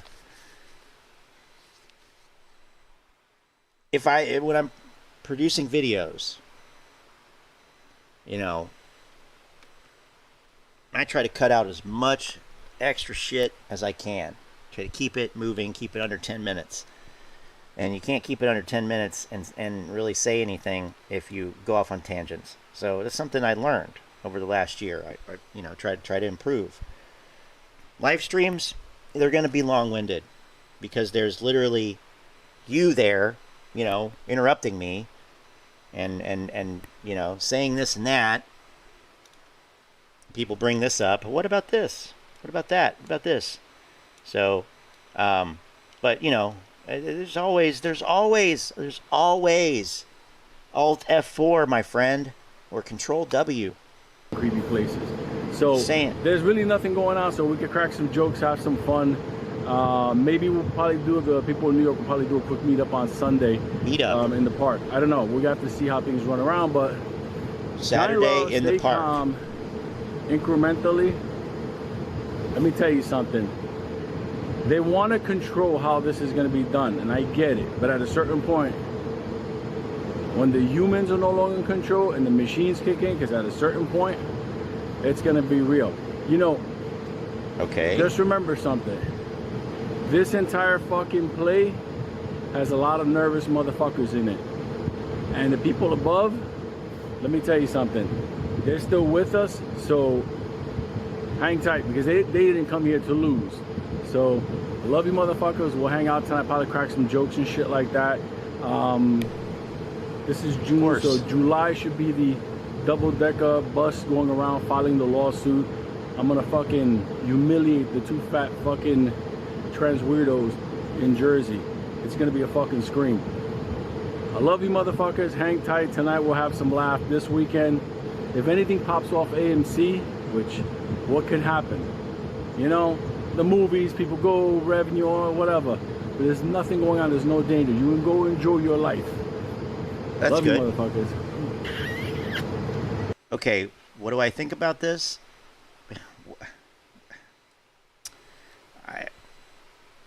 No. I mean, I really don't think anything about it. It's just the same old stuff. And there's no reason to think that zoom out and take this market comparison off here, but like this, like for all of the cycle apes out there, the Ricos, the Astros, the Rico Astros, the Astro Ricos. Okay, they love to copy and paste candle patterns. A common sense investor coming at you with another video. Okay, well, here you go. I'm not gonna do it, but you could do it if you want to. You know, you just do this like, not that. No, not that. Okay, copy this pattern.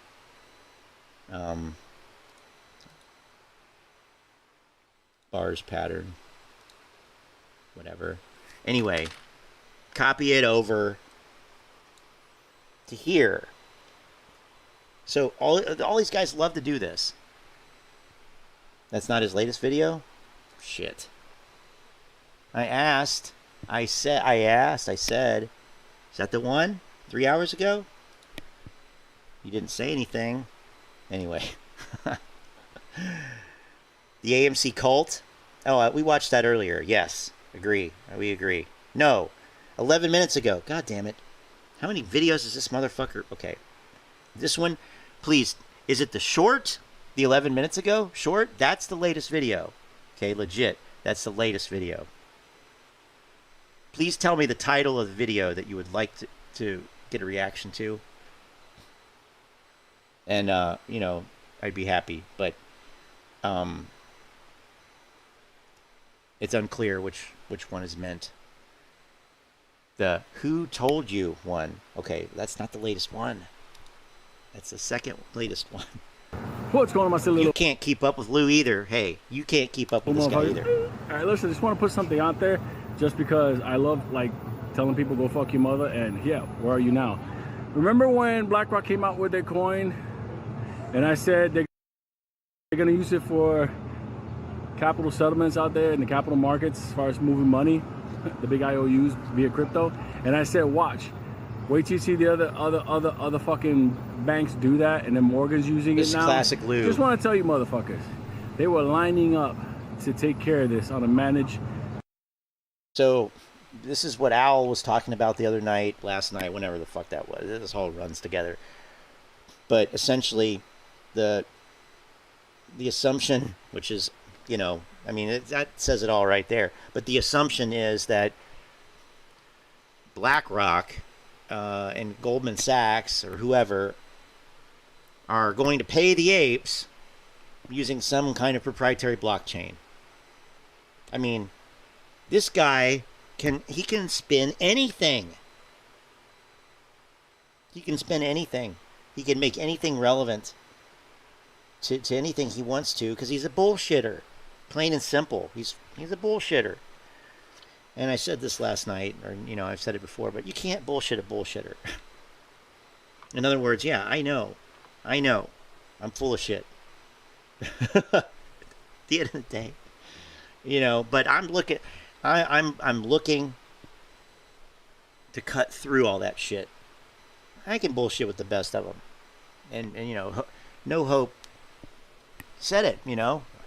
You can't say that you're not long-winded. Well, what is, you know, that's bullshitting. I can bullshit with the best of them.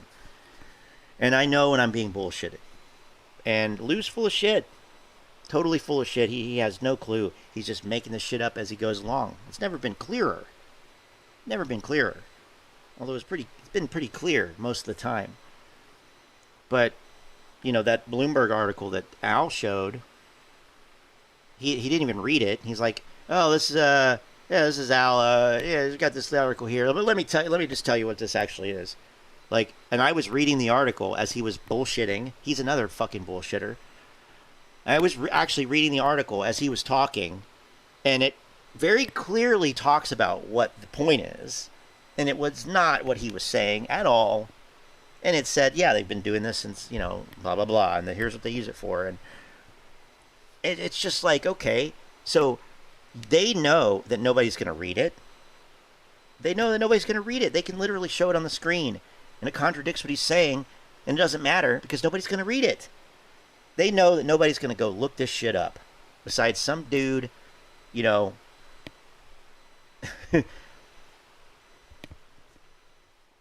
was going to say who only has 200 subscribers, but now I have a little more than that, but, you know, whatever. It's never been about that, but anyway, you know, some small potatoes guy who nobody listens to, who's probably a shill. Nobody's going to actually look it up and try to, you know, counter this with anything. I mean, it's just a certain number of people in the world will always fall for this shit. Always. A managed play across the board, not just AMC. See, that's one of his claims to fame, is the managed squeeze notion. Managed squeeze. That's like an innovative thing. I don't know that that's ever, you know, what does that even mean? A managed squeeze. So the government is going to referee the covering of shorts? I don't know. Anyway. So I know nobody's ever gonna go, yeah, Lou did say that there was gonna be other coins and they were gonna have Wall Street money to use back and forth. Just saying, motherfuckers. Tomorrow's news today, and go fuck your mother. Right. What's going on, my silly little? So, you know, I mean, no, I'm not going to do that. That's perverse. But yeah, I don't know. I don't know. I mean, that's just. Look at me. I was right again. So I fed you some bullshit that was very nebulous and non-specific, and it hasn't really been proven. But I was right. Like, that's what he's saying. It's just, it's not anything. Remember Dave Letterman? Is this anything? I know Chris might know what I'm talking about. You know, is this anything? No, it's not. No, this is not anything. Or maybe it was, is this something? I forget. Or will it float? This would not float. This would not float. Or maybe it would float. I can't even get the analogy right. Okay, here's. I feel like we need to go across the pond. Let's go across the pond. What is good, Ape Nation? It's Stock J back with another. By the way, like, well, anyway, I don't want to start any, you know, video. And in this one, I'm going to be talking about the one and only AMC stock and provide a very important warning when it comes to the AMC squeeze that you need to be looking out for. Now, before I get started and say anything about this, I do have to mention a couple of things real quick. The first thing is I'm not a financial planner, so please don't take this as financial advice.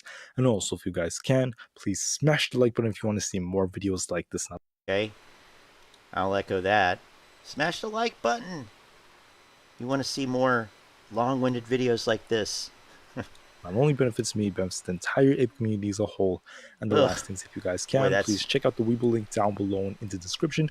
Now, I do know that Webull uses payments for order flow. Please hear me out when I say this, because with Webull, you could get some free AMC shares for your different brokerage accounts, whether it's TD Ameritrade or Fidelity. And the way this works is if you sign up with my link down below, deposit any amount of money into the account, you're guaranteed 6 Yeah, well, if you were in Australia, that would make you a financial advisor, and you would literally be arrested. So shut the fuck up about Webull.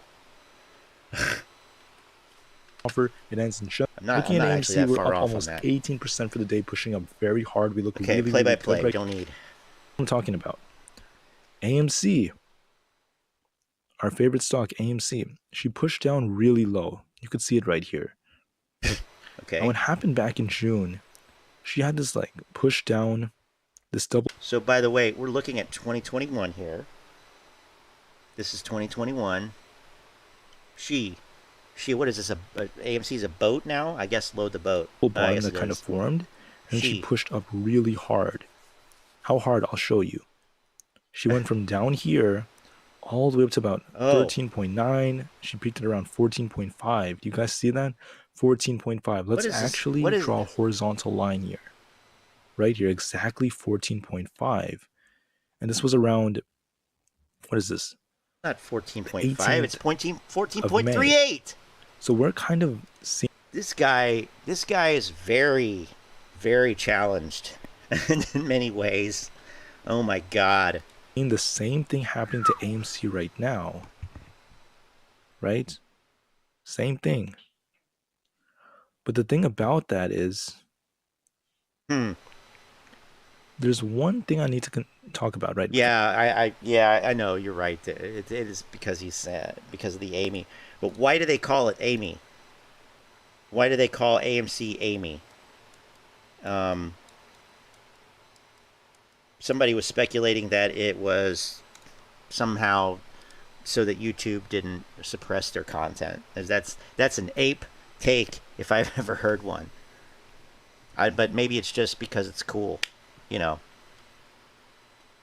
And who started it? Was it Astro? I heard Astro doing it. Got this first touch, we get a second touch. Trey do it too. Then we drop.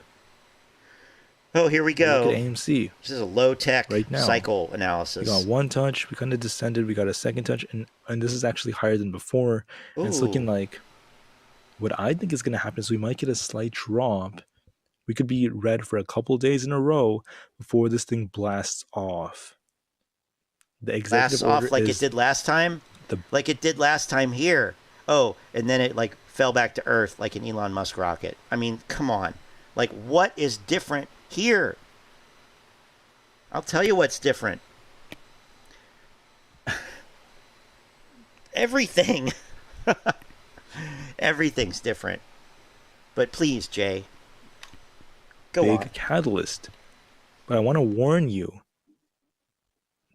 that just because we're so bullish for AMC, just because there's a lot of gamma, it doesn't mean that AMC is guaranteed to be perfectly green every single day before this thing pushes up. Now, there's one issue with me saying this. There's one problem. And that is when you look at the options chain. Let me bring up the options chain for you. First off, there was a 59.97% off the exchange volume. If you look at the well, maybe there wouldn't be so much off-exchange volume if people didn't use Webull as much. And maybe people wouldn't use Webull as much if grifters like you didn't fucking push it with goddamn promotional codes. I mean, seriously. Seriously. This is the shit that just fucking kills me. I mean, you can't make this stuff up. And it's so... It's just... It's the weirdest, fucking stupidest kind of irony that you could ever have. Oh my God, look at this off-exchange amount. Well, but I'm using Webull, and I know Webull's payment for order flow. Well, then don't fucking hype off-exchange. Because at the end of the day, it doesn't matter anyway. You know, I'm not saying that it does. But, I mean, that is a pillar in this ape narrative. That payment for order flow is fucking it all up. And that you should go to a lit exchange. So then, why would you... You see what I'm saying? It's so stupid. Options chain. Let's switch to it. My God. 69,006. That's so funny. 69,697 calls in the money. So when you get that many calls in the money, what's going to happen is market makers are not hedged for this, so they're most likely going to start buying more shares. AMC's most likely going to start pushing next week. Here we go. We're most likely going to see. Here we go with the outdated delta gamma hedging theory. Okay. Go do some research. It's as simple as a Google search. You can use DuckDuckGo if you want. Actually, that's what I should start doing. I should start using both because you get different results. But anyway, I don't want to go off on too much of a tangent. I really don't. But you have to think, okay, this happened before where and this is not even that much. This is not even that fucking much at all. Okay? Compare this to what happened last year. You had hundreds of thousands on one strike in one expiration. So 69,000, yeah, it's funny, it's hilarious. That is a hilarious number, let me tell you. But it's poor. It is not anything. It does not float. But okay. Let's say that it was a 690,000. I don't know what it was last year. It was a lot.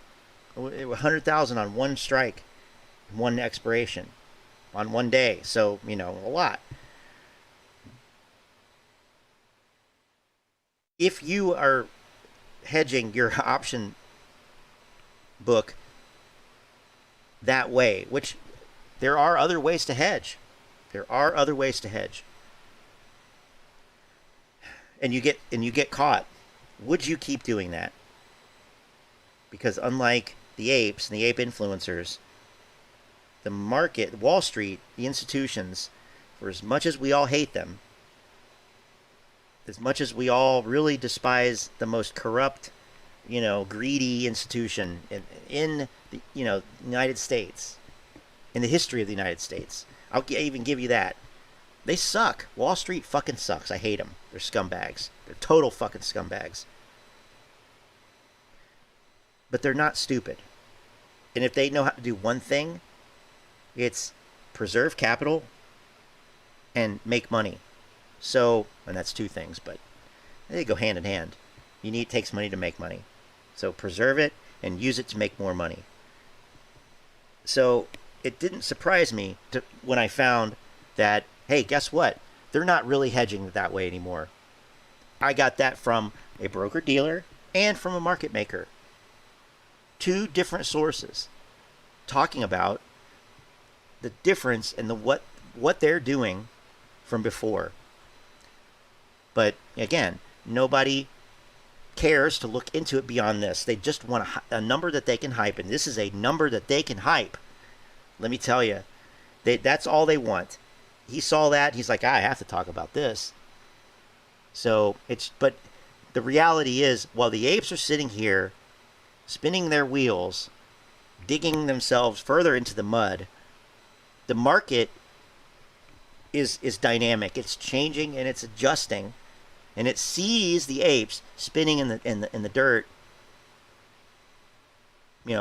sitting there saying, oh, they're stuck in a rut here. They think we're doing this. And I don't know if they really said, they didn't have to say that, because it's not even about the apes. It's about preserving capital and making money. But anyway, you see what I'm saying. It's just, why would you continue to say something, especially if somebody else like me, the small potatoes, small fry here, brought up an actual credible concern about that. Hey, these guys are saying this. Here's a source that says, from a primary source, from one of those market participants themselves, 2 of them, that, well, actually, they're doing this other thing, which is much easier for them, and it basically prevents them from having to go out and buy millions of shares on the open fucking market. Why would you continue to do this? Unless you are just interested in painting a narrative, selling hope, selling a promise, selling a dream, getting promotional stocks from Webull, 6 free stocks. I just don't.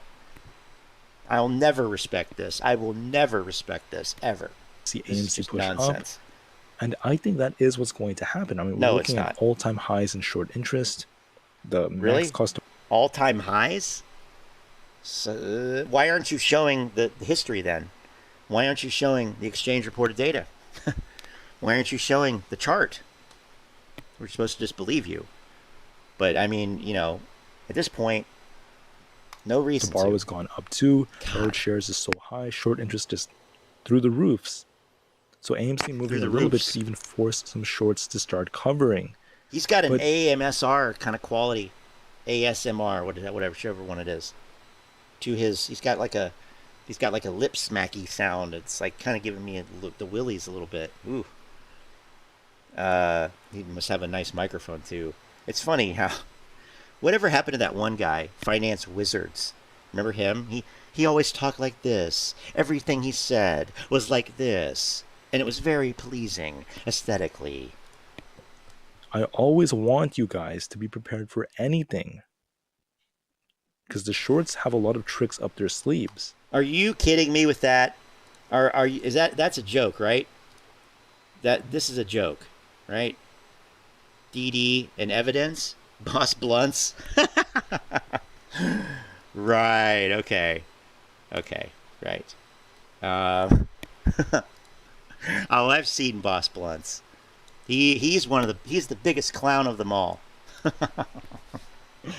AMC went from 8 all the way up to like 14. I know everybody's over there watching Boss Blunts, 14.5, which is where we got rejected from. You're gonna be so fucking rich. He's a clown. Before. He's a fucking moron. And there must have been a lot of calls in the money, right? No different whatsoever. And yet this thing ended up He's dropping cool because he smokes weed. For just about 4 days in a row before it took off and started to. What makes Boss Blunts look like a clown? Yeah, good information? Oh, like the executive orders, right? Okay. Well, I did a video about him. This was months back. He was talking about China Evergrande. That was the fake catalyst before the executive orders was the fake catalyst.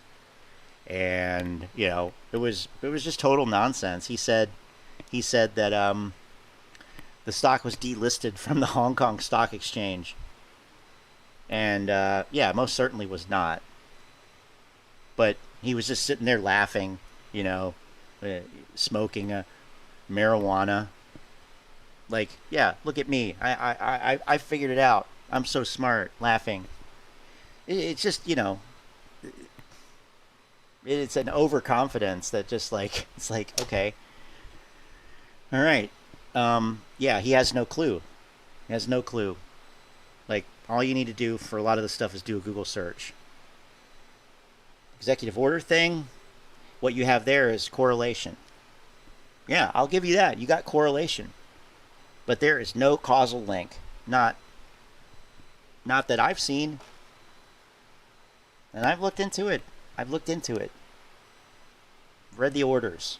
I've looked at the dates. I've looked at the chart. There's been no link, causal link shown.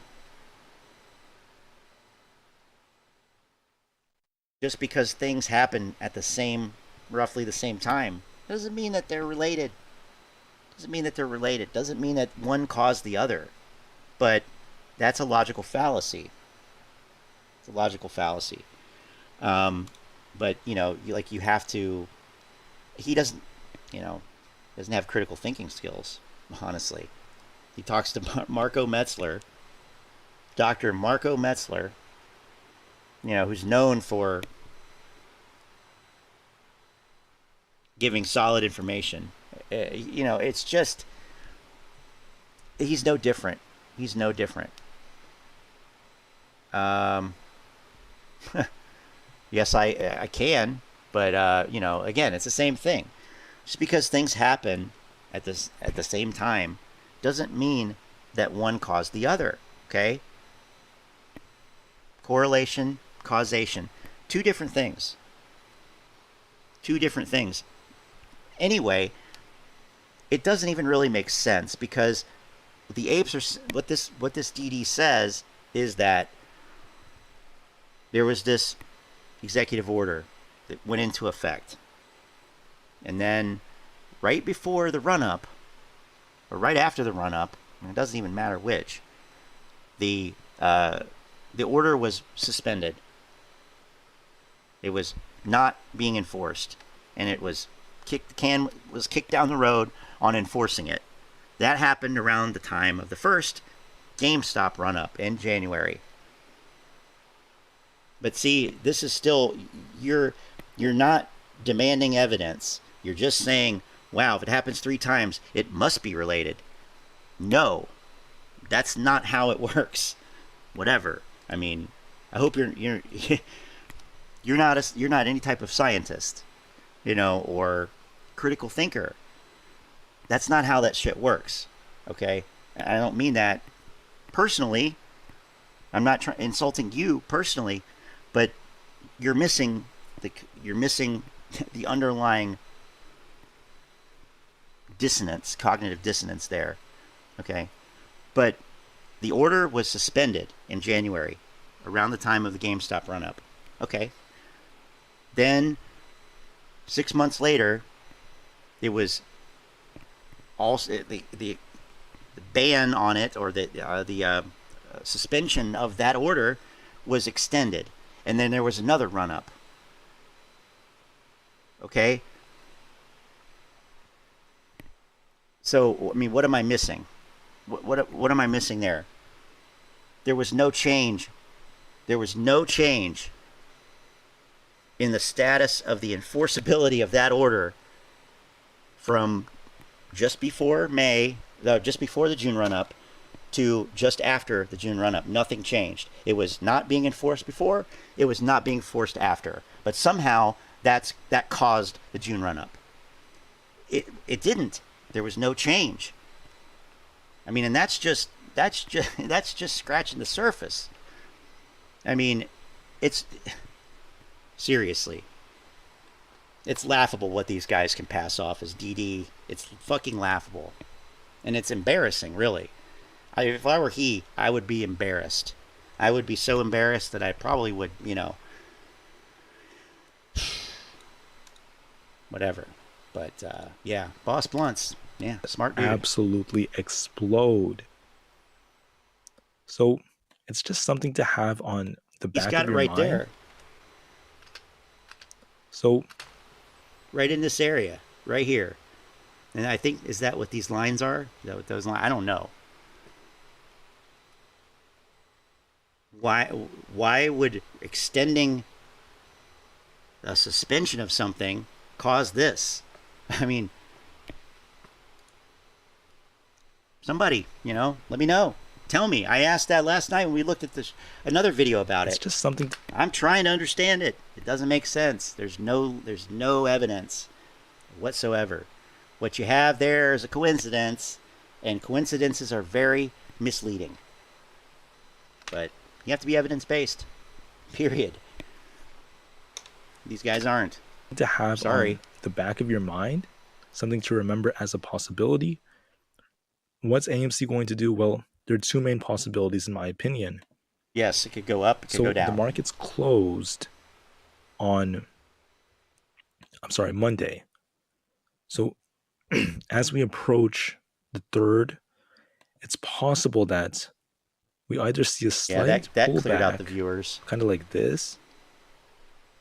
Good. Going into that executive order, and then all of a sudden, we go parabolic and we start running. Oh my God. And yeah, might that's happen it. Like way sooner. So how many times has he hold on said one this? second. How many times have they said that? How many times have they drawn these lines? Seriously. How many times have they done it? How many times have they been right? What's the ratio? If it's more than, I don't know, 0.2, then okay, maybe there's some merit. That's being very generous. Nope.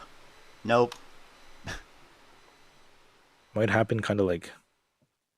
The fuck is that? Hold on. Like this. Come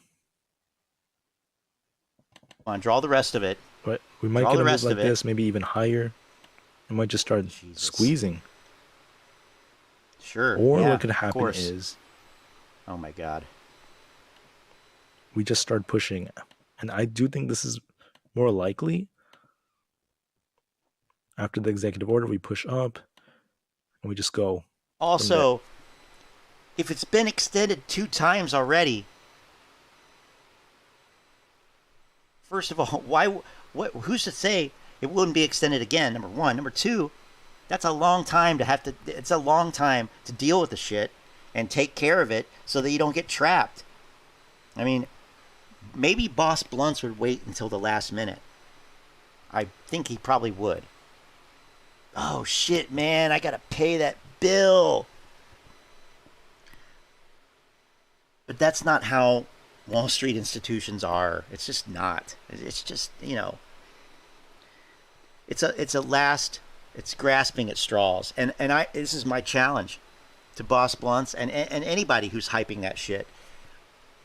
If it doesn't work out, then it's time for you to pack up and leave. If this does not work out, which, I'm fully behind the idea that it's not going to work. Because there's no causal link that's been shown, and it doesn't make sense conceptually. Now I see Big B hasn't responded, probably left. What does that say? What does that say? I don't know. I'm asking for answers. I'm asking for guidance on how to understand this, and I'm presenting a logical analysis of it, and people continue to leave the stream. That's the apes. Because there is you have no facts. Sorry, you have no facts. Otherwise, you would have given them to me instead of leaving. So anyway,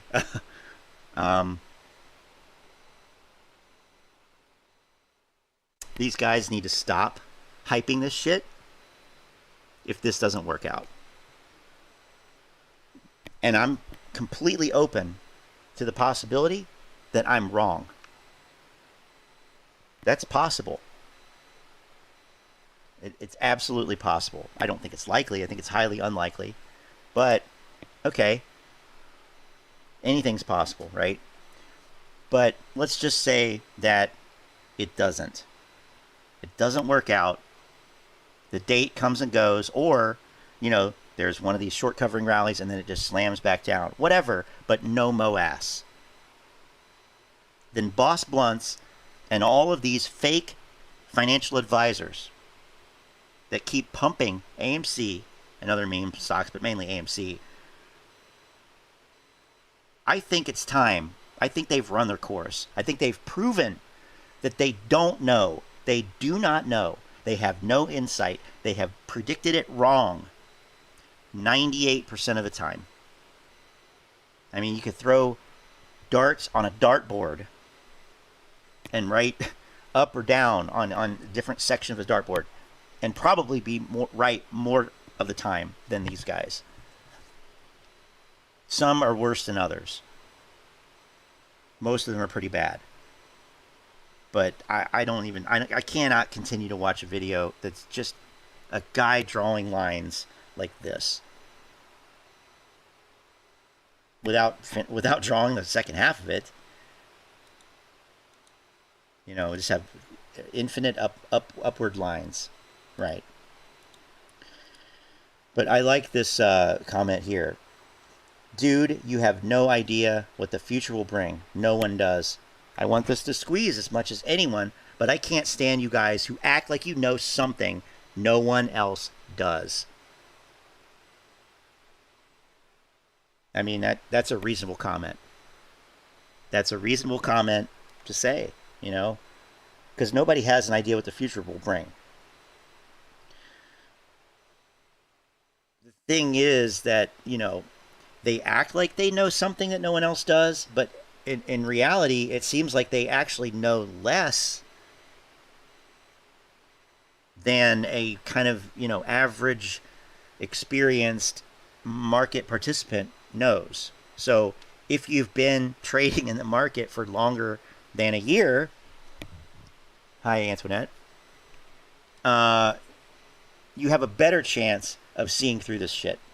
Not saying that you will, but you have a better chance. And I don't know about Adam Collins. I have no idea who that is. But, you know, he wants it to squeeze, sure. But there are things to know here. There are tools, there are, you know, concepts that the apes and their leaders, they don't know. Or they know, they think they know, and they misrepresent. That is absolutely true. And you can just look at my channel for a whole, you know, laundry list of those. But so some of the stuff that he thinks that nobody, you know, nobody else knows are actually things that the apes don't know. So it's a weird irony. There's so much weird irony in this thing. It's really fascinating, really. And it is a study in psychology. It's a psychological case study of uninformed retail investors. That's really what it is. I think it depends on what Biden does with that executive order. If he allows it to go into effect, then we should see the MOAS. If it doesn't happen now, then I don't know if it can ever be triggered. But if it goes into effect, and the institutions or market participants who have used the Chinese collateral, Chinese military companies as collateral, which we don't even know who those are, or how much, or what.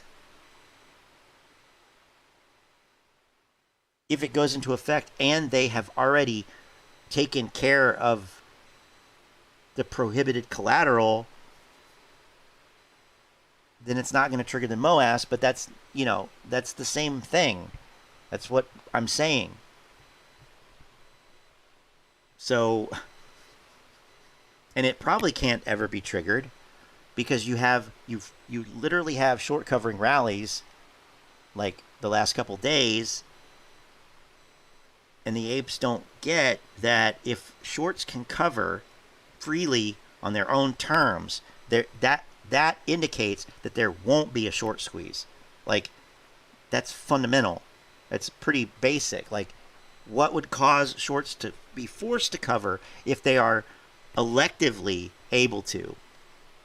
I want somebody to answer that. I pissed off Big B. I pissed him off. He left, I think. Let's see if he left, or is he just giving me the silent treatment? Nope, he left. Okay. Well, hey, I'm used to it. I'm used to it. Everybody thinks that people think that I'm going to overlook facts because we agree on one, we see eye to eye on one thing, but then, nonsense is nonsense. Facts are facts. Empirical evidence, it either is or isn't, and it either is or isn't, or it's not even shown. And that third possibility is what happens more often than not happens. Here, correlation, causation, and it's a huge, it is. It's something that tricks a lot of people in all kinds of different things. It's not just this, but I mean, seriously, it's something that people have to learn. It's not, I didn't come up with it. I didn't come up with that. Maybe the people who came up with it came up with the DD, connected it. Maybe those guys should answer to it. And maybe they should stop hyping things if they're wrong this time. I really think that it's time. It's time. It's time to say, look, you've had enough chances to be right about this. You've been wrong. It hasn't happened. And every time there's either an excuse as to why, or they don't even address it. They don't even address it. They just move on to the next fake catalyst. And, I'm sorry, but that's like definitionally insane. Trusting the same people over and over who are wrong and are leading you literally to financial ruin. Some people, not everybody, but for as much as the apes like to gripe about, oh my God, Gabe Plotkin and Melvin Capital, they were so over-leveraged. They were so over-leveraged. How irresponsible. How many people are going to lose a lot of money? How many people are going to lose, like, their homes or their kids' college funds because they were irresponsible with their money because they listened to people on YouTube who told them they could be rich by just buying and holding one stock? I mean, it's really fascinating. Is it sad? This is being an adult. You have to make decisions and live with the consequences and take responsibility for them. And the decision on the part of these guys to continue pumping this, it really is, it's lamentable. It's disgusting. It's out of control. Out of control. All right. I probably got one more video, maybe. I don't blame you, Antoinette. I don't blame you. It's, this is toxic. It's gotten so far away from what it was last year, where like I said, last year was like, it was innocent. It was naive.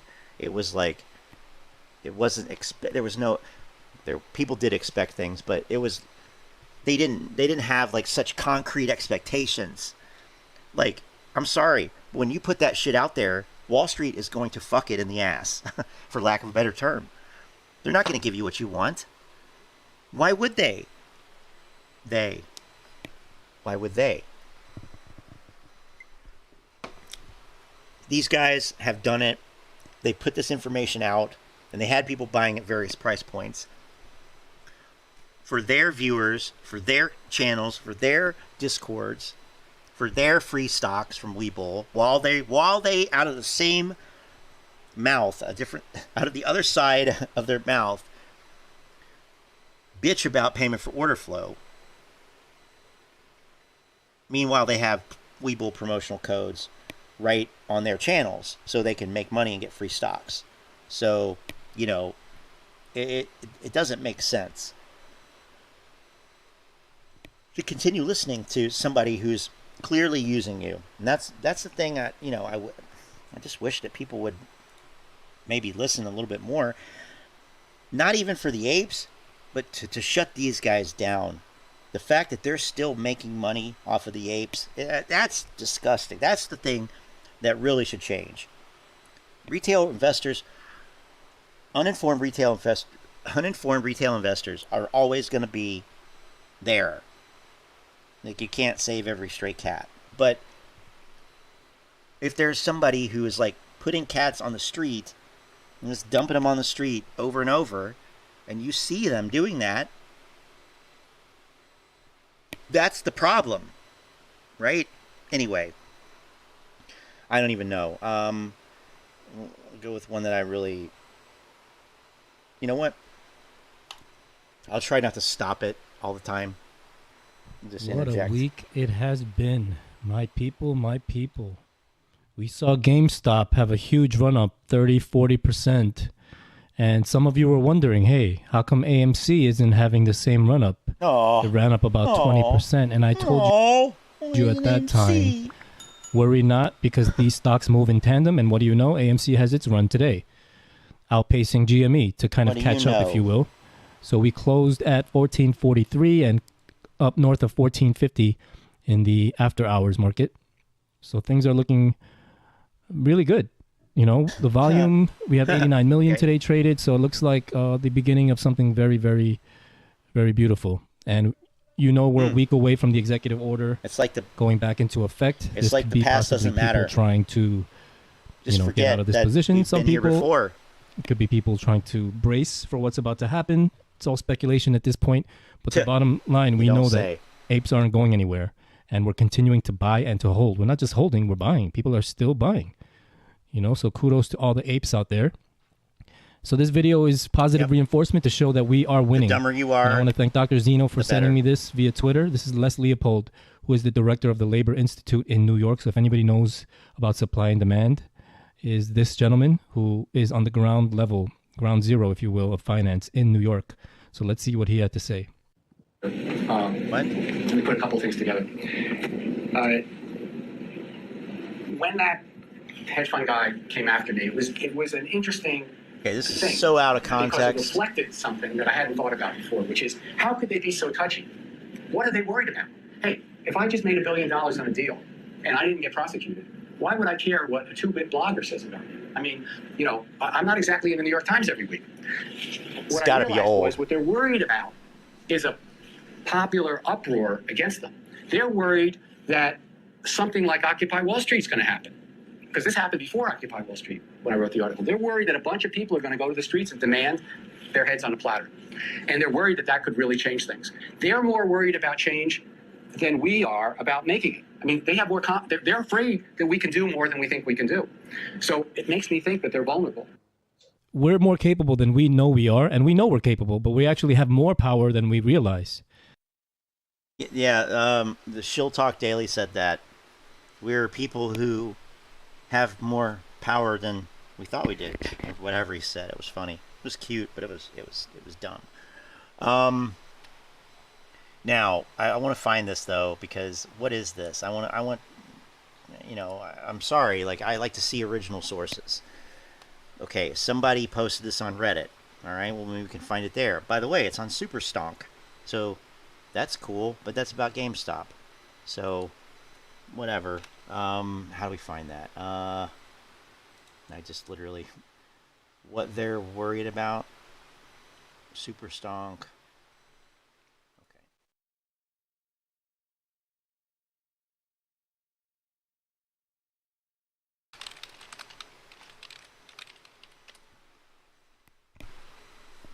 There it is.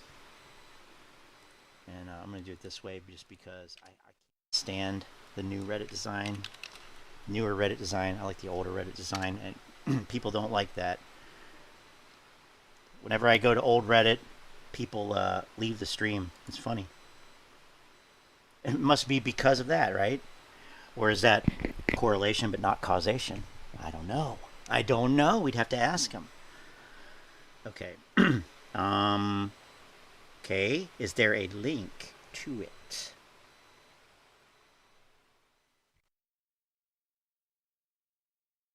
Dude.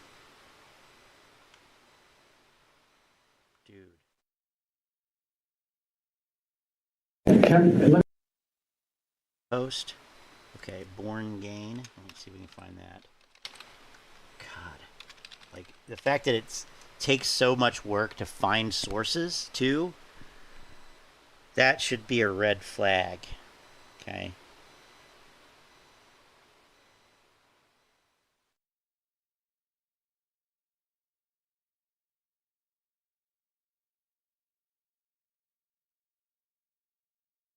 Okay, this is some Reddit links, or I'm sorry, YouTube links. Is this it? Investment funds actually. Yes, okay, it is. Okay, it's from 2013.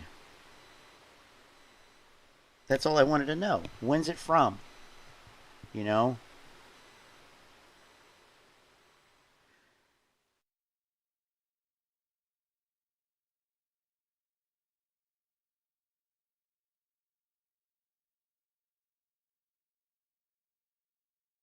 Saying all this shit. Manipulation is what needs to be punished.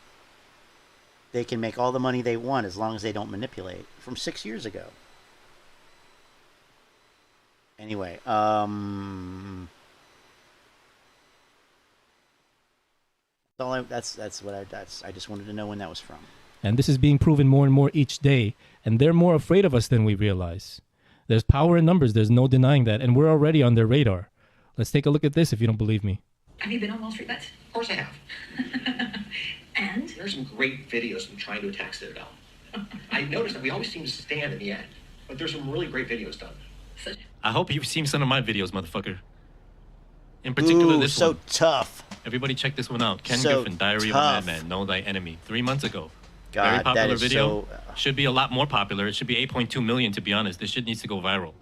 Okay, so spread this, like it, share it, subscribe it. He's seen some of these videos. I'm guessing it could have been mine because you know the thumbnails that I'm I telling have. you. As far as the cover The art, apes they're are very jealous attention of Ken grabbing. Griffin. So if a guy like They're this more like would him than click they on any of them, I realize. assume it could be mine. Who knows? Wishful thinking, Absolutely. perhaps. But yeah, They think Ken Griffin is greedy. Yeah. No, they watch us. We're on their radar. You know what I mean? They're not, they could act all high and mighty, but You best put the believe that they're invisibility cloak watching what on. we do, what we say, because again, talking there's power about in everything. numbers. And that's all the Too more late reason now. why they want to snuff us out, destroy us, annihilate us, kill us. This is a zero-sum game, life and death. This is as serious Oh as my it gets. It's God. more serious than cancer. Because again, they'd rather... What? What the fuck, man? Oh my God. These people have no shame. One guy is telling people to take their own life. This guy's saying that this is more serious than cancer. I mean, seriously. How can anybody listen to this, respect it, upvote it, make financial decisions based on this? And people are. God damn. If this executive order catalyst does not work out, this guy needs to fold up his tent and go home. Seriously. Seriously. Oh my God. Believe that they're That's watching outrageous. what we do, what we say, because again, there's power in numbers. And that's all the more reason why they want to snuff us out, destroy us, annihilate us, kill us. This is a zero-sum game, life and death. This is as serious as it gets. It's more serious than cancer. Because again, they'd rather see us in the throes Wow. of poverty, eating SpaghettiOs out of cans for the rest of our lives, so they could have their billions and billions of dollars living these perverse lifestyles, right? No, not actually. That's not right. That is so ignorant. That is the false narrative that's been pumped by these morons for over a year. It's just a false narrative. I know I have no words. This is what they want for us. This is how they think of us. But best believe we're on their radar. They're watching us. And again, they're scared. Need more evidence? I put this on my channel's page because these are very telling words of Peter Fee saying that GME almost crashed the entire system. Not the hedge fund, not the company, let's not go the back bank, to the old entire clips. system. He said this. And, this is About a broken something record, that but is this is so unrelated important to the current for us to be reminded of situation this every at a day. different time. Close we were to this system breaking, something failing? How close were we, Thomas? We were frighteningly close on January 28th when we had 50 million registered shares. At the same time, we had 70 million shares short and 150 million shares short via short call options. So if the call options had been exercised, the shorts would have had to deliver 270 million shares, while only 50 million shares exist. Whoa, you heard the man. Many of you have heard this, but some of you haven't, so that was for you. And let's see what he said today.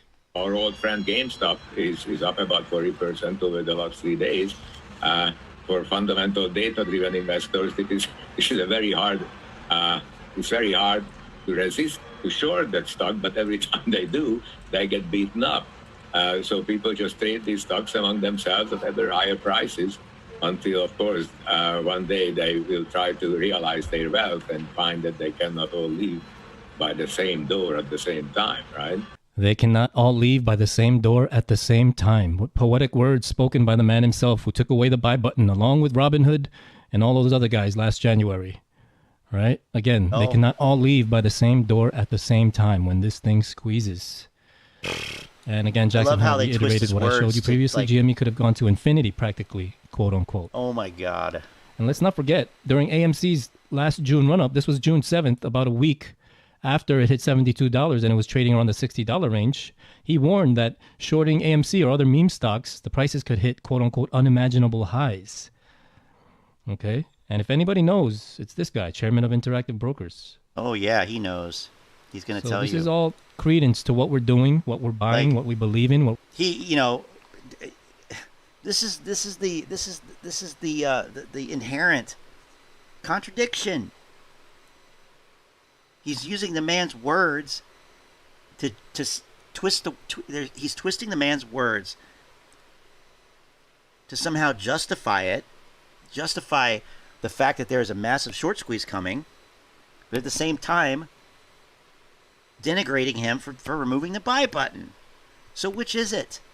Is he your friend? Is he your enemy? Or is he just somebody whose words you can twist depending on what you need to kind of, try to justify, try to show? This is garbage. This is intellectual fucking diarrhea is what this is. What we're fighting for. My God. Again, there's no dates. We don't know when this is going to happen, but things are looking very good right now. Oh, yeah, we do. We have the GME shareholder meeting on June 2nd. They're going to announce whether the stock dividend has passed. June 3rd is when the executive order 14032. That's not true. They're going to announce whether the share increase of the authorization has passed. That's been misrepresented from the fucking beginning. You're not voting on a dividend. You're voting on a share authorization. And the fact that they keep hyping it, I mean, no surprise. 2 goes back into effect when companies are no longer allowed to use certain Chinese companies as collateral, which could trigger further margin calls.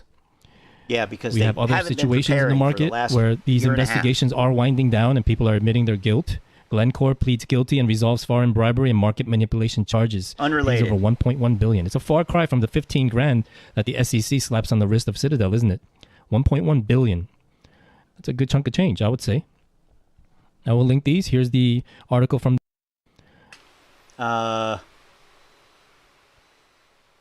Yeah, this is a company that was bribing foreign officials in 7 countries to secure oil contracts, avoid government audits, and even bribe judges to make lawsuits disappear. But yeah, that's related. It means you're going to be so fucking rich. I mean, I can't wait till Boss Blunt's... He probably already has. He's probably already talked about this. Straw man. Yeah. It's a good chunk of change, I would say. I will link these. Here's the article from the U.S. Department of Justice. So this is not the SEC, as you can see. This is the DOJ. Glencore entered guilty pleas to foreign bribery and market manipulation schemes. Swiss-based firm agrees to pay over $1.1 billion. So to carry the analogy forward, GameStop will be indicted for market manipulation. That's the analogous situation here. Because it's an actual issuer of God. So if you look at the price, it may not seem like we're winning. Sure, $15 up 30-40% for the week is great. That's awesome. You know what I mean? But at the same time, it's nowhere near what we know the price has the potential to go to. And this is corroborated by Thomas Peterfy. Big word. On the other side. It's a big word. Right? These are all facts. We're not believing in some, far-fetched dream or ideology here. It's all. Okay. Sure. Yeah. Not a dream or far-fetched ideology. These are facts. Yes, they are. Real. Right? This isn't some fantasy. This isn't some pipe dream. These are all based on numbers. What it is. And the numbers of the naked shorts, the synthetic shares that they. The numbers of the naked shorts of the synthetic shares. I hope that he shows evidence for that. He's got evidence for this market manipulation. Where's the evidence for the naked shorts? Create over and over again, and that they've been doing for decades. So we're not only fighting for ourselves, we're fighting for the future generations. And we're not only fighting for ourselves and the future generations, we're fighting for the past people, the casualties of war who lost these battles, who had their life savings taken away. All of those investors who are naked shorted to death. The Toys R Us's of the world, the Blockbusters of the world. Oh, here we go. All of these Toys R Us, Blockbuster, and this time we're fighting for Sears. keeps because we know what's at stake. We know they want to demolish us. We know they don't care about us. We know they'd rather see us homeless and broken. Yeah, that's how little they care about. That's exactly it. Because they would rather you go bankrupt, so you can't invest in the market anymore. So they can't take your money because you're stupid, uninformed investors. I mean, this is logical nonsense. It makes no sense. Makes no sense whatsoever. Yeah, they want all dumb money to just go away. That's exactly what they want. About their fellow man. So this is all-out warfare. And as I've shown you, they're conscious of us. They're aware of us. They're scared of us. Showing you. Especially anytime we have bump-ups of volume like this. Especially anytime we have new impending regulations. During the same speech I showed you, Ken Griffin speaking to Bloomberg, he lambasted some of the SEC's proposed new regulations and some of the policies in Washington because he wants every single thing to work in his favor. This is how warped this man is. This is how insane this man is. And I showed you that in the Ken Griffin Diary of a Madman video. Like, welcome to our system. Welcome to capitalism. Welcome to systems of lobbyists. Welcome to politicians who are bought and paid for. Welcome to the world. Welcome to being an adult. Welcome to realizing that the world is not as idealistic as you want it to be.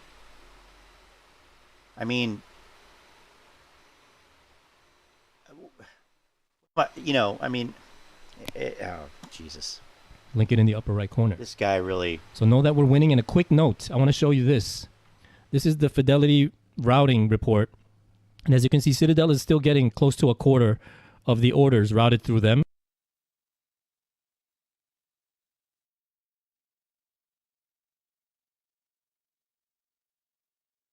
So make sure you route it directly. Fidelity has IEX exchange available. That's the way you want to route it. Go on your app and figure it out. If not, call them and tell them you want your orders routed through IEX and they'll explain it to you. So as you can see, there's. As you can see, they routed all these orders to Fidelity routed all these orders to Citadel. Okay. But if you go over to this column, net payment paid / received for market orders. Net payments paid received for marketable limit orders. Net payment paid received for marketable limit orders per 100 shares. Net payment. Okay. We're just worried about these three right here.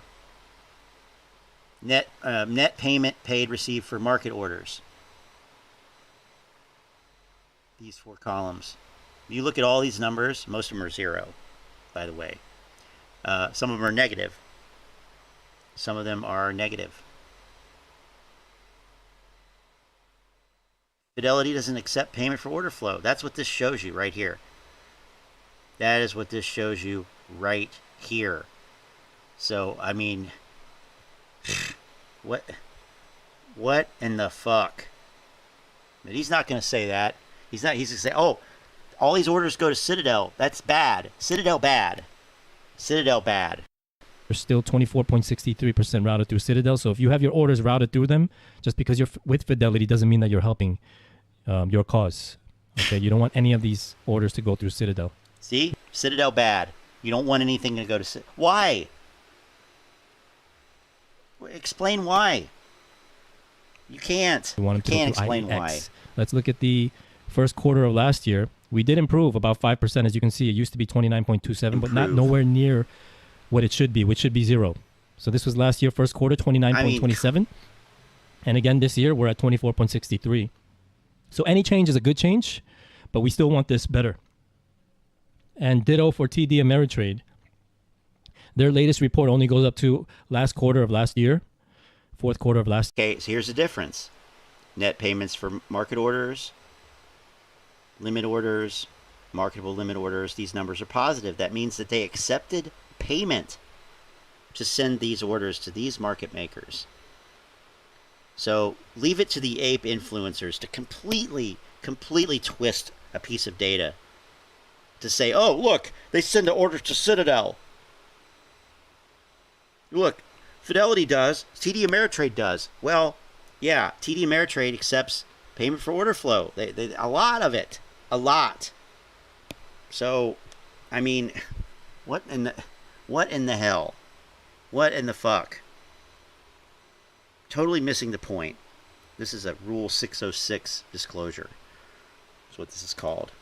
This year, and as you can see, it's much higher, 42.71. So we definitely need better numbers here, guys. Even Virtu. We need so you're better able numbers. to direct route through TD Ameritrade as well. TD Ameritrade, you go to Client Services, click on My Profile, and then you'll get all of these entries here, right over here. I don't care. Brokerages have this option. If your brokerage does anything, because I'm not a financial Oh, we better hear that. advisor, this isn't financial advice, but I would say it goes against... I'm not a financial advisor. This is not financial advice, but I love that. We want, if you're still buying shares through this PFOF broker of yours, and I won't recommend that you transfer the shares out because I know you're concerned that if it starts moving while your stocks are... And I love that too. They've been saying that for a year. Well, you know, I don't know if I want to transfer out because what if the squeeze happens while the transfer is in progress? Well, you've had over a fucking year to do it. You've had over a year to do it. Maybe you're just uninformed. Transfer, that could be an issue for you. But ideally, you would want to transfer those out to a non-PFOF broker or at least a broker where you're able to choose direct routing. So definitely enable this option because every little bit helps, especially now that we're in the end game. We have to step on these guys' throats and the end game. What if it's not? Make their Adam's apple pop out of their mouths. Will you actually no stop? mercy. They have no mercy on us. As I said, they want to see us dead and in the throes of poverty. Hooked on drugs, That's what I want to not see able you to take in. care of our kids. This is how serious it is. Or at So least this is not warfare. making money off So this we have to step on their nonsense. throats and kill them. Figuratively speaking, I don't ever condone physical violence. So Oh. figuratively speaking, this is what we need to do. And this is what we're doing. We have our, feet on their necks. We've had it for the past year, over a year, right? And we can't let up, especially now. Now is the time to apply more pressure. And this is one of the ways that we can do it. And any other way that we can. So that's what we're doing. That's what we're going to do. So with that being said, enjoy your weekend. You deserve it. We had a great week. And Deserve we'll it. touch base. Monday, markets are closed. You deserve so make it. sure you enjoy yourself, enjoy your friends, enjoy your family. And we'll touch base again either Monday or Tuesday. All right? Take care.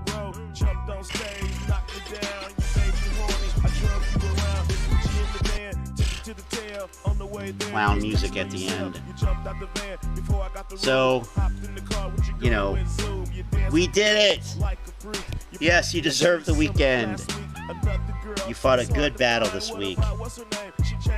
This is more serious than cancer, guys. More serious than cancer. I mean, I'm really struggling with these words because there aren't any. I mean, Short Squeeze Channel is he's got to be one of the worst. You got a real bad temper. I got another woman that wants me to. But then again, maybe not. I don't know. There's a lot of choices. Short Squeeze Channel needs to be up here somehow. I don't think they are. They don't have a picture. I guess I'll just have to. I guess I'll have to do something. Maybe I can just use their little name here. But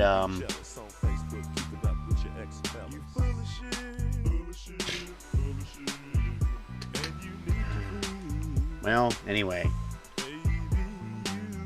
I pissed off some people tonight. No doubt. No doubt. I pissed some people off. Big B, you know, you come in here talking about that, you know,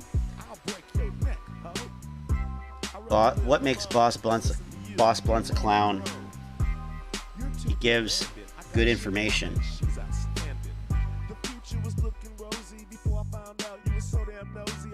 Two years, 2 links for the executive orders. If it happens a third time, we'll see. You cannot refute 3 times. But 3 times, that's no coincidence.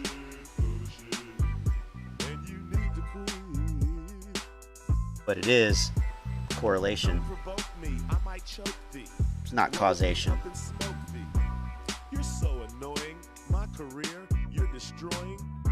You're such an envelope pusher. So, you know,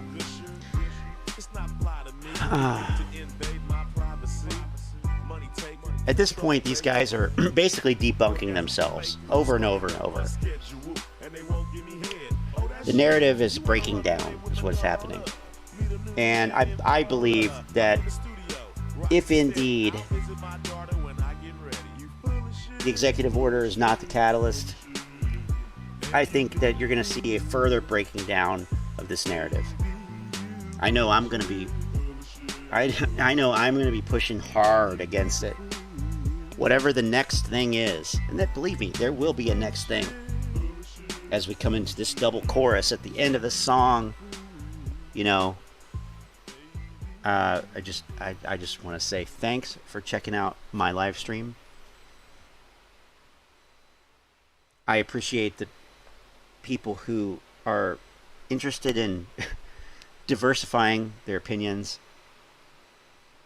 demanding empirical evidence, and standing up against this nonsense. And even if you believe some of these things, the fact that you are seeking out other opinions, other viewpoints, counter arguments. At the very least, a counter argument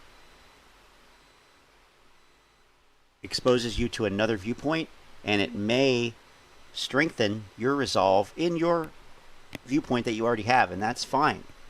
But at least you had the clarity of mind to look at something else. Most of these people don't. We had, I think, 13 people at the most in the stream tonight. Everybody else is just listening to the same shit over and over, having their bias confirmed, and that does nothing to help. In fact, it actually is harmful, very harmful. So, anyway, we'll see what happens. The futures market will be opening on Sunday at the normal time.